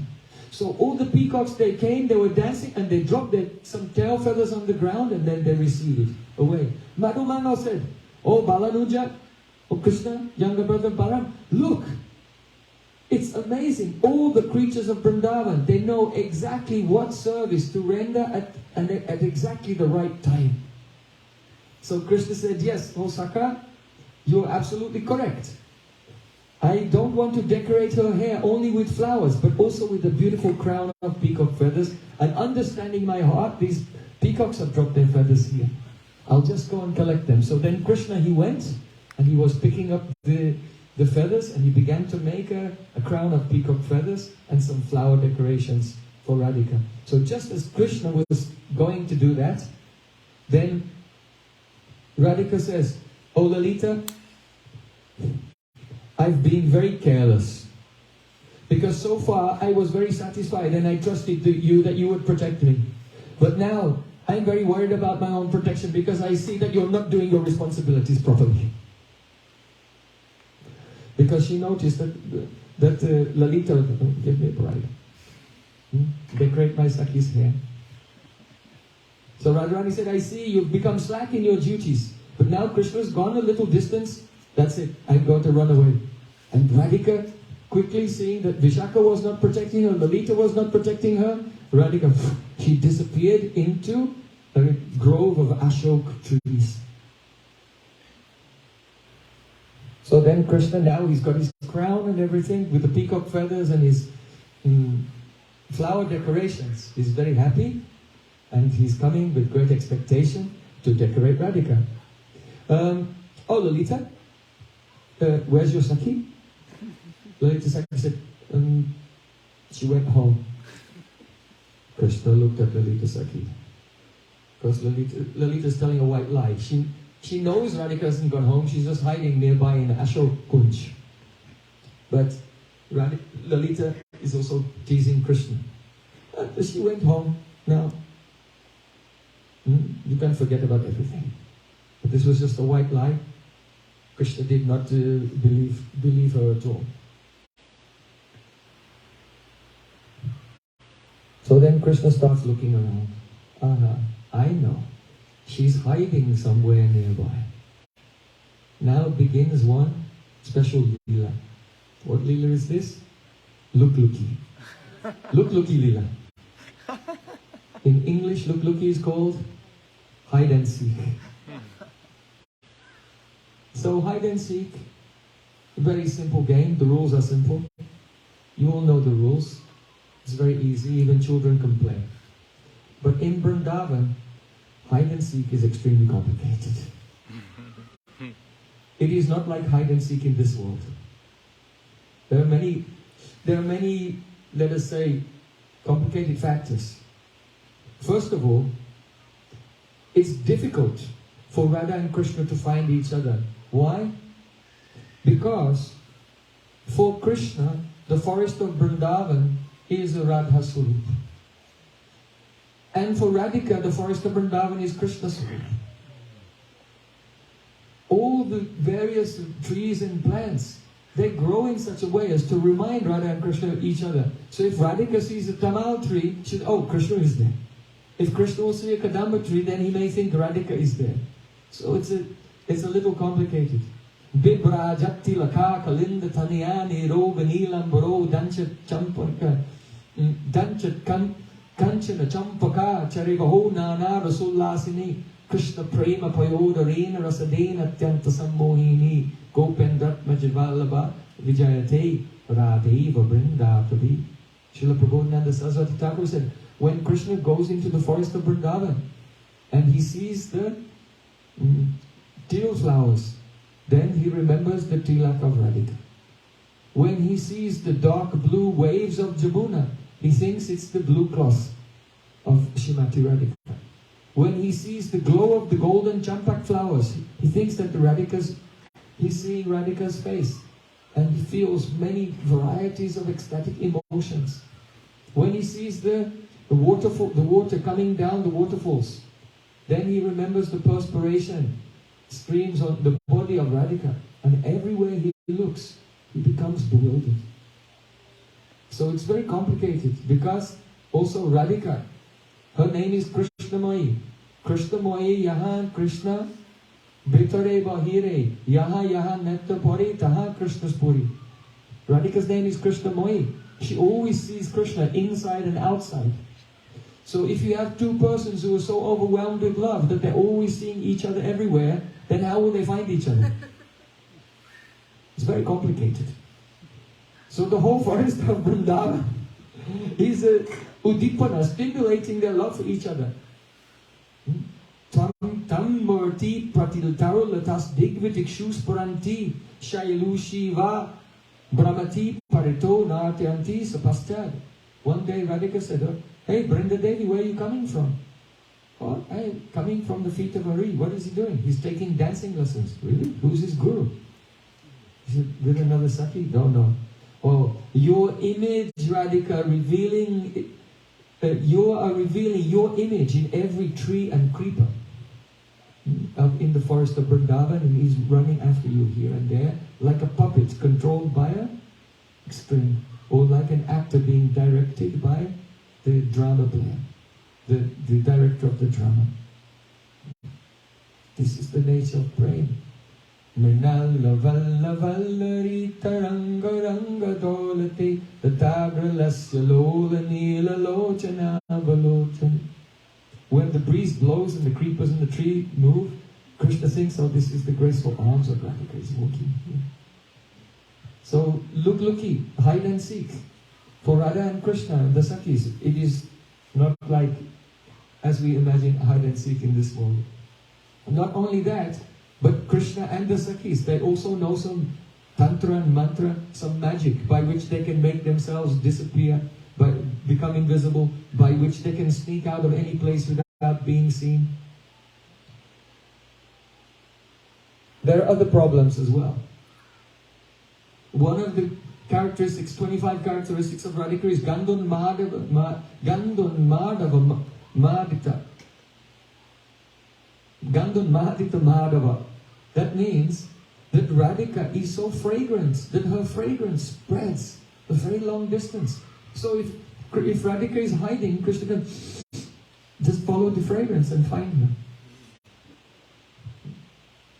Another problem is that because Radhika is so fragrant, then the bees, thinking that the fragrance of her breath is one very sweet, delicious lotus flower full of nectar, so wherever Radhika is, then the bees will fly there. So it's very difficult for Radhika to hide. Her fragrance is going everywhere. The bees are flying in her direction. So there are some pros and cons. On the one hand, Krishna might see Radharani anywhere, because in Prem, but then he may be able to find her by following the clues of the fragrance, or the bees, or the birds, or Radhika cannot hide her effulgence. Another problem is a glance. The glances of Radha Krishna as well. Because when Radha and Krishna walk through the forest of Vrindavan and they glance here and there, it's a very mysterious thing. According to Vedanta, perception happens when the eye looks in the direction of something. Then some portion of the chitta comes out of the eye and wraps itself around the object to make the model. And then you see that model made by the chitta. So when the glance comes, then is actually a portion of the chitta embracing the object which is being seen. This is why we want to have a kripa dristi, the kripa touch, the merciful glance of Guru, Vaishnavas, merciful glance of Krishna, because it means some portion of their chitta is coming and embracing us. So when Krishna walks through Vrindavan, he's glancing here and there, or Radhika is glancing here, wherever they look, then the flowers blossom, the fruits appear on the trees. So the Sakhis, they can know where Radhika has gone or where Krishna has gone by seeing the trail of ecstatic flora and fauna. This is, you could never imagine that hide and seek was so complicated.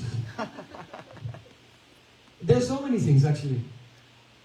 You know that if a very beautiful chaste woman will touch an ashok tree with her foot, what happens? It bursts into bloom. If a chaste lady will embrace a mango tree, the blossoms will appear. The amramanjaris will appear. If there's a bakul tree and some saliva from a beautiful chaste woman will touch the bakul tree, it will burst into bloom. That's why sometimes in Vrindavan, Krishna plays his flute and all the bakul trees, they burst into bloom. Why?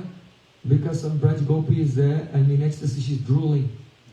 And the saliva touched the bakul tree. So, because of all these ecstatic symptoms and the various reactions of various trees and so on. So hide and seek, look, he becomes very complicated in Vrindavan. Anyway, I digress. We'll come back to the pastime. So then, so Krishna came back, he's got his crown and everything to decorate her. Hey, where's your Saki Lalita? Lalita said, oh, she went home. You are lying. I know that you're lying. You are very cruel to me. But I'll remove your pride and all your deceitfulness. I'll find her very easily. So then Krishna was looking around here and there. And then he went in one direction. And then he said, oh, my beloved, I found you. Madhu Mangal burst out laughing. Bhogvayas, oh my Saka, I think that your brain is still dizzy from the time that Trinavarta took you for a spin. You know, when Krishna was only a very small baby, the whirlwind demon came and took Krishna up into the sky. So Madhu Mangal, I think that you're still dizzy from that time. Your pastimes with Trinavarta. That is not Shrimati Radhika, that is a Stala Nalini, Stala Kamalini. It is a golden land lotus covered with the effulgent golden pollen. So then Krishna, he rubbed his eyes and said, oh, no, it's not Radhika. After all, it's just a land lotus. Krishna said, oh my friend, you see the truth. You say the truth, that's right. It's not Radhika. He looked around again and he went in another direction. He said, oh, now I have found my kumkumangi. Kumkumangi means Radhika's body is made with a golden kumkum. Madhu Mangal, again, he started to laugh and clap his hands. He said, oh Saka, you are drowning in the Prema Lahari. You are drowning in the waves of Prem. And now you are seeing everywhere in the forest of Vrindavan, you are seeing Radhika everywhere. What does it mean? His viraha. He was so eager to decorate her, but then he suddenly lost her. And now, by the intense deep pralamba, see, Krishna is seeing Radhika everywhere. So then,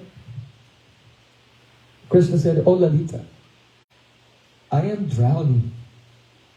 So you be kind to me. You come down from the top of your mountain of pride and give me a hand and pull me out. Just help me. Then Lalita, he said, Krishna, if you want to know where Radhika is, you ask Vishaka. So then Krishna went to speak to Vishaka, but Lalita was standing behind Vishaka and with the eyebrows going. Why? Because the Sakis trick each other. Because if one Saki will say, oh, you should ask her, and then Krishna goes to her, but that Saki is not going to tell.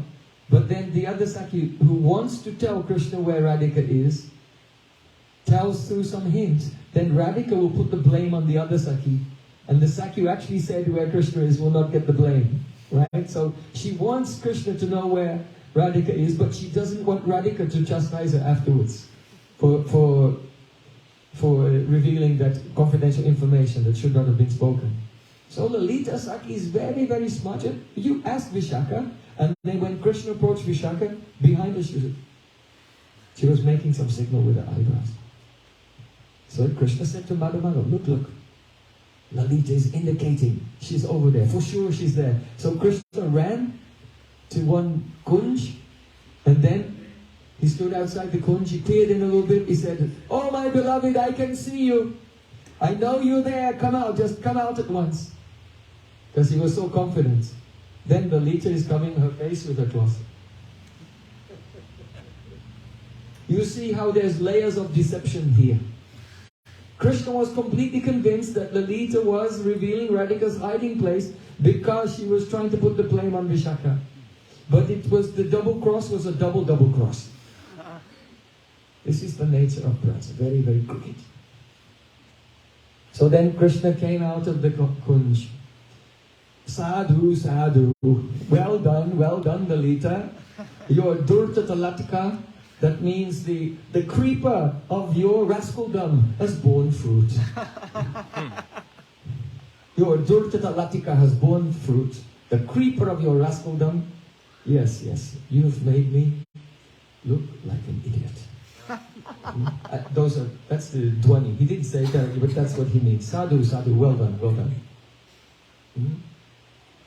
Then Madhumangal came while Krishna is drowning in separation. Madhumangal said, "Osaka, I have found her."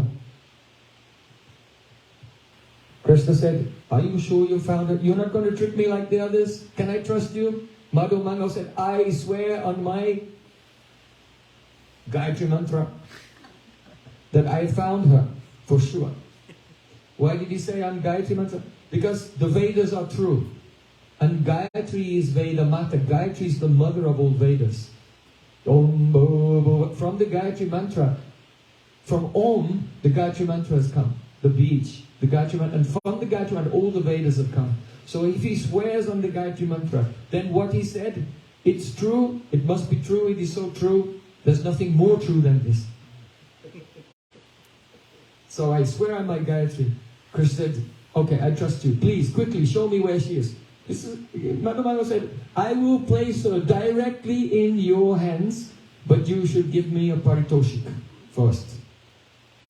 You should give me some reward first." Krishna, he had a very beautiful garland of jasmine flowers, malati flowers, and he offered this malati flowers to Madhumangal. Very, very respectfully. So then Madhumangal said, "All right, hold out your hand."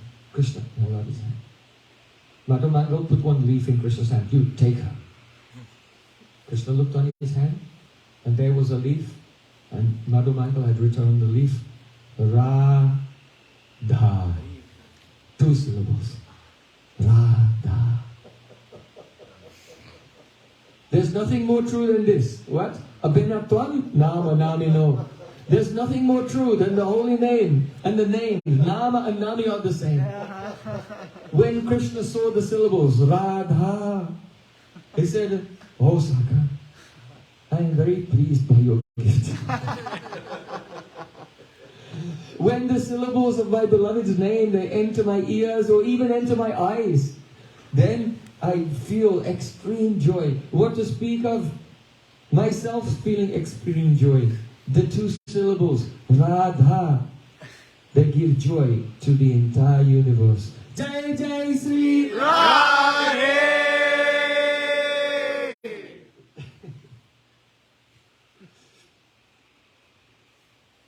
So then, then Krishna looked and saw, ashok trees do not blossom in this season. But he saw there were so many ashok trees, they were not blossoming, and one of them burst into blossom. Then he realized, hey Madhumangal, Radhika must be there. Because when a beautiful chaste woman touches an ashok tree with her foot, then it blossoms. So for sure, she must be there. So then Krishna, he ran to that kunj of Ashok trees and he said, "Oh my beloved, please tell me what happened. Why did you run away from me?" So then Radhika, she came out from the Ashok tree. Said, I ran away out of fear. I'm afraid of you. But now you have come to find me. Yes, Krishna said, yes, I am so patav. I am so expert. I am so clever. Even though you and your Sakis have such a magic that you can conceal yourself. But by my vidya, I have cut your magic. Lalita said, you are very expert in boasting. But you are the winner only in words, not actually. Why? Because you can, in hide and seek, you can only be the winner if you find the other person, but then you have to hide and they can't find you. Then you're the winner, right? Hide and seek, you have to, it goes both ways. So Lalita Saki said that actually you're always boasting. I know that in this Vrindavan there was only one Hiranyagarbha, that means Lord Brahma. One Hiranyagarbha came here and was offering prayers to you. Jnane prayasa buddhapasya namanta eva jivanti.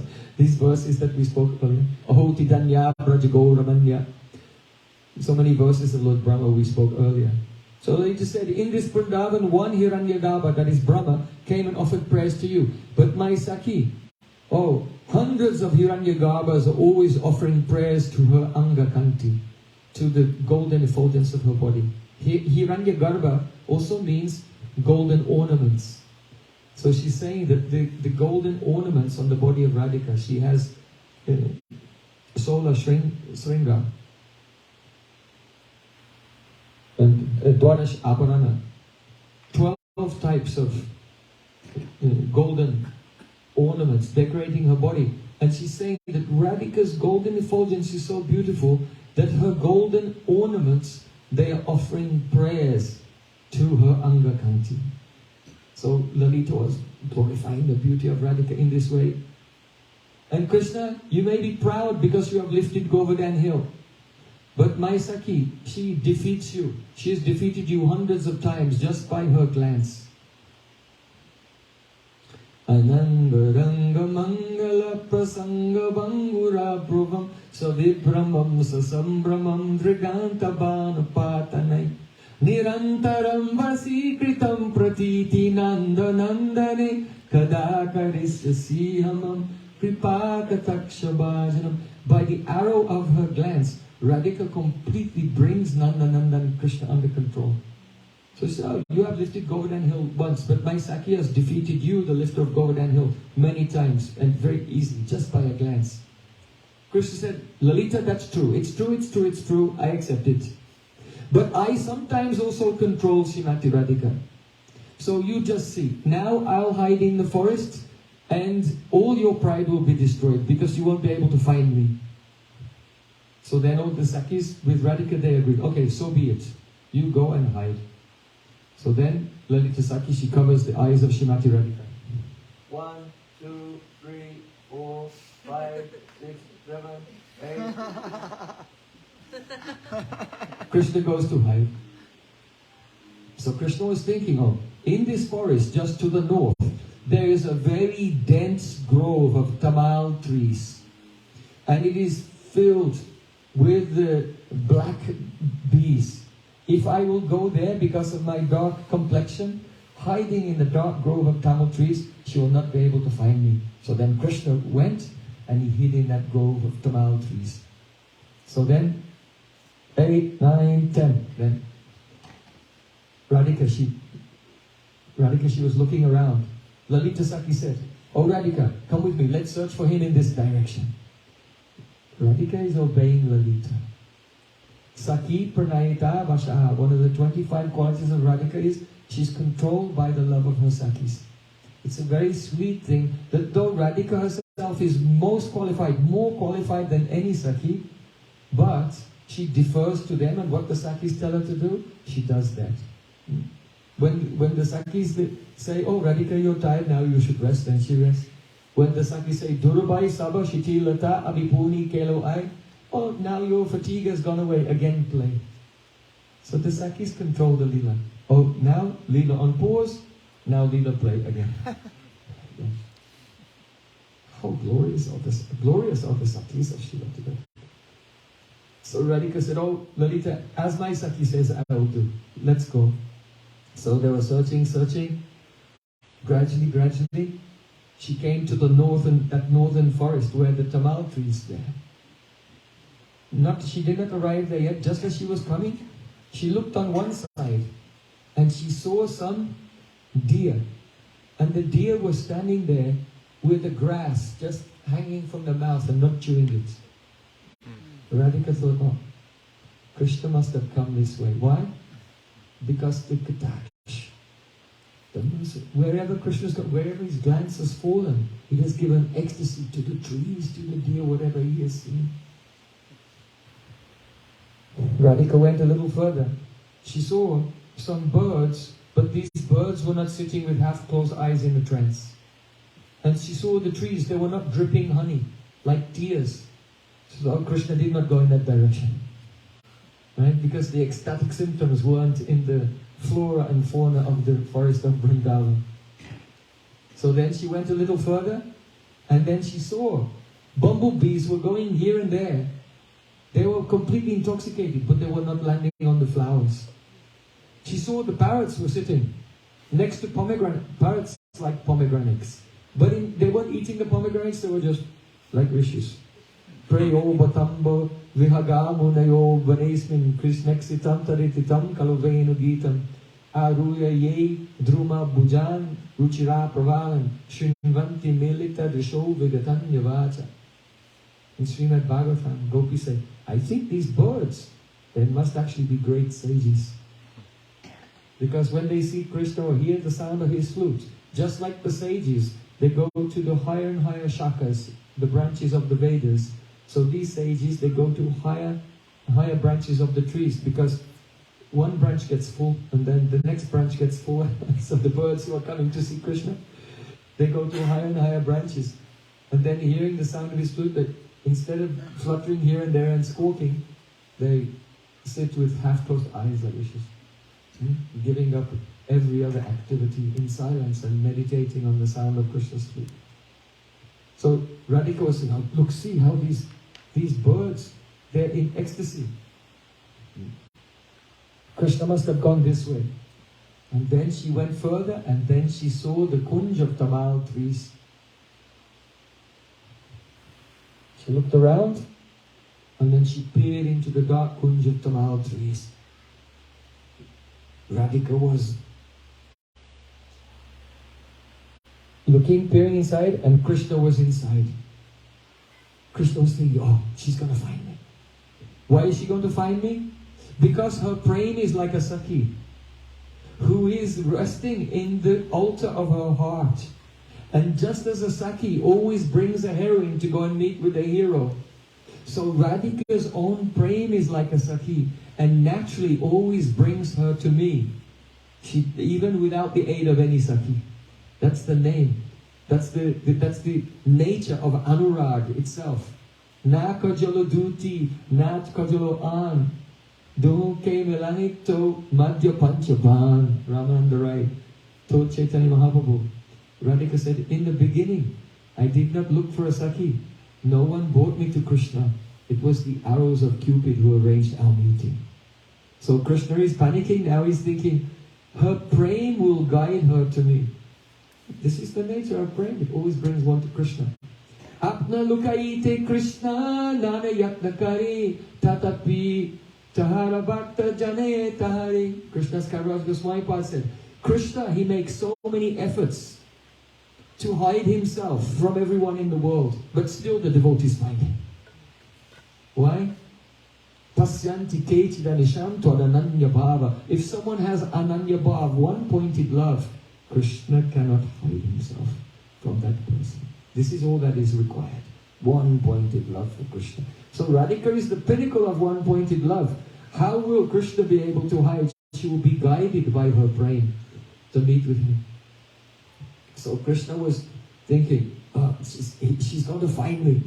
So I'll stand very still and become like a pillar, like a statue, like a Nila Kila. Nilamanikila. That means like an effulgent statue made of the sapphires. Sapphires. And Krishna stood very still and he was praying, "Oh darkness, my old friend." Literally, he said, "Oh darkness, my friend, please come and make it become so dense that Radhika cannot find me. Otherwise it will be very embarrassing." So then Radhika came right up to the place where Krishna was, and it's very, very dark. And she peered inside and she looked straight at him, and Krishna is hoping, "I hope she doesn't see me."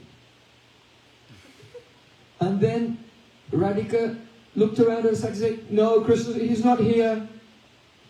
Krishna's not here, Krishna." He didn't see me. Then Radhika began to smile and she said, "Krishna's not here. There's just this sapphire pillar is here. And it's just so many moons are reflecting from this sapphire pillar." So then Krishna thought, she's teasing me again. Why? Because she saw Krishna, but she acted like she didn't see him. I said, because you know what's the word for so many moons? Chandravali. Chandravali means a row of moons or a collection of moons.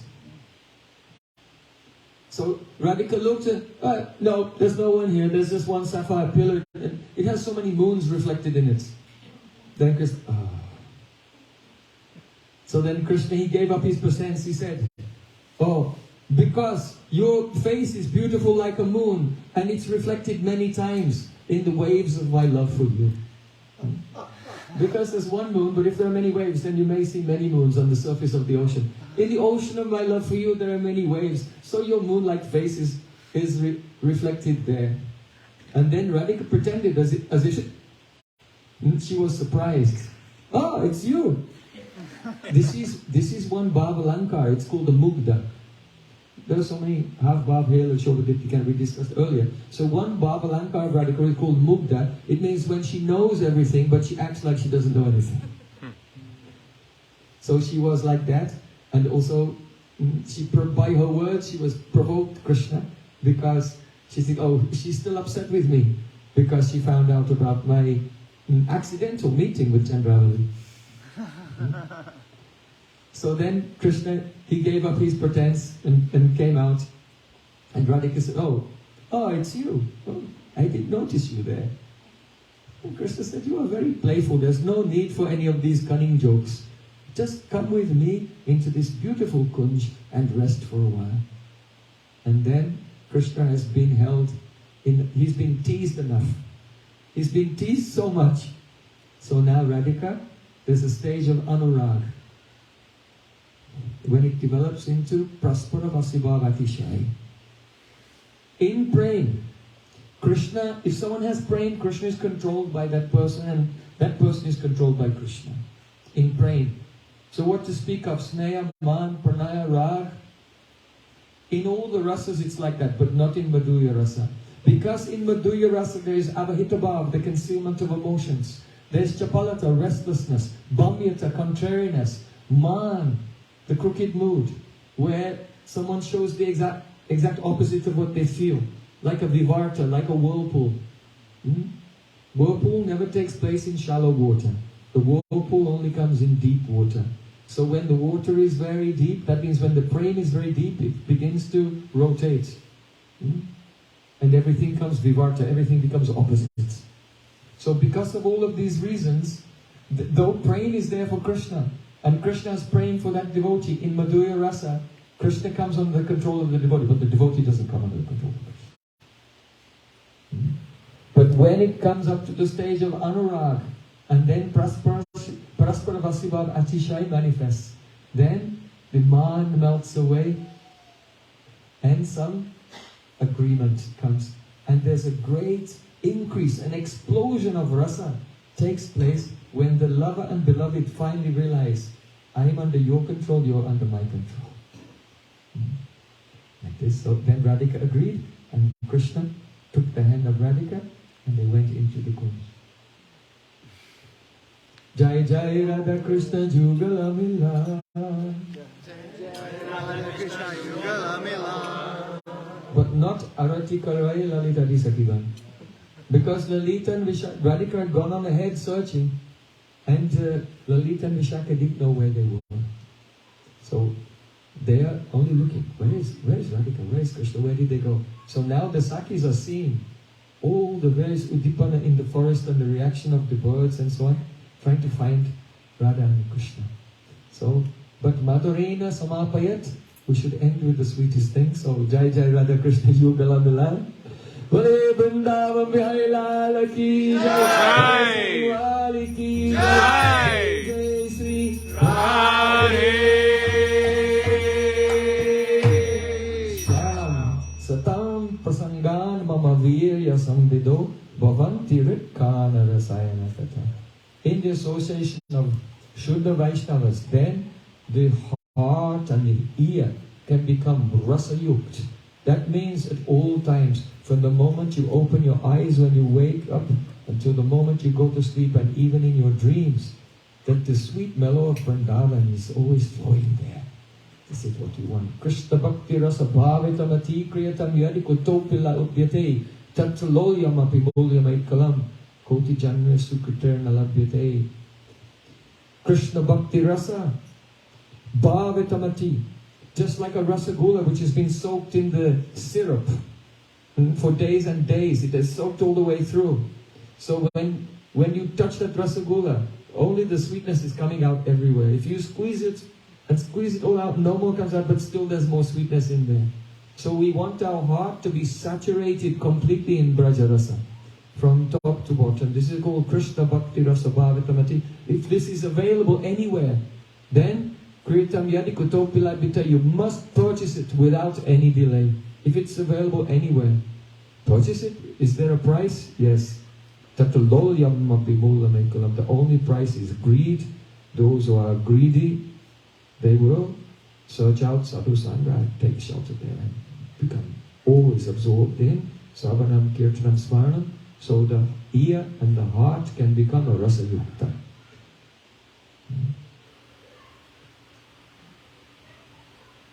Or Premanande.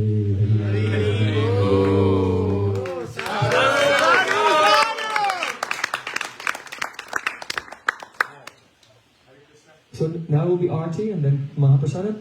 And tomorrow the program will be at 11 o'clock in the morning. Morning program tomorrow. Okay.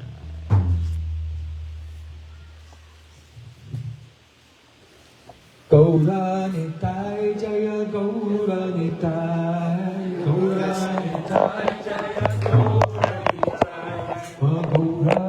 Gauranitai Jaya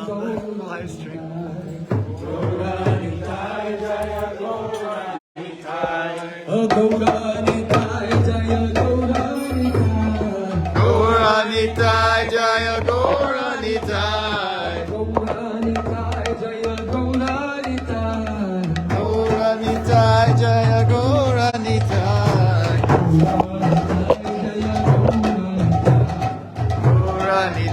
Jaya Gauranitai. Jaya Gauranitai, Gauranitai Jaya Gauranitai, Gauranitai Jaya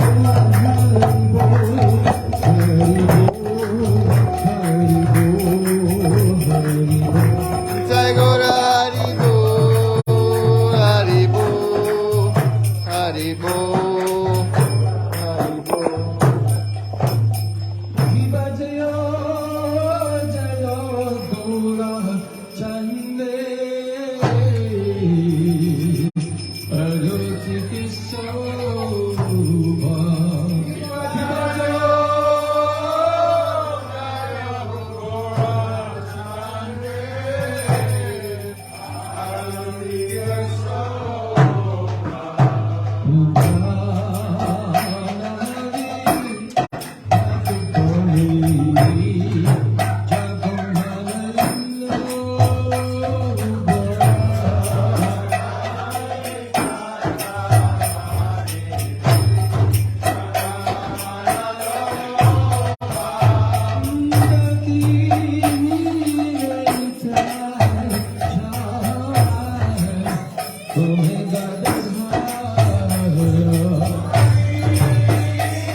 Krishna Om Shivaya Krishna Bhagavan Goswami Maharaj ki jai Hare Krishna Om Shivaya Surasara Shishma Bhakti Vigyan Bhakti Goswami Maharaj ki jai Hare Krishna Om Shivaya Surasara Shishma Bhakti Bhagavad Goswami Maharaj ki jai Hare Krishna Om Shivaya Surasara Bhakti Pramod Puri Goswami Maharaj ki jai Hare Krishna Om Shivaya Surasara Shishma Bhaktivinoda Swami Prabhupada ki jai Hare Krishna Om Shivaya Surasara Shishma Bhakti Shridhari Goswami Maharaj ki jai Hare Krishna Om Shivaya Surasara Shishma Bhakti Bhagwan Krishna Goswami Maharaj ki jai Jai Sri Bhakti Sanskrit Thakur Jagat Guru Shri Prabhupada ki jai Jai Sri Krishna Vrinda ki jai Bhagwan Goswami Maharaj ki jai Sri Goswami Sajan Thakur Bhaktivinoda ki jai Krishna Swami Goma Shri Jagat Guru Maharaj ki jai Gauri Granth Sri Bhagavad Vishnu ki jai Sri Krishna Prabhupada ki jai Janardam Shiva Shaman Gopchai ki jai Sri Krishna Skaraj Goswami Maharaj ki jai Jai Sri Krishna Bhakti Bhagwan Shri Gopal Gopal Goswami ki jai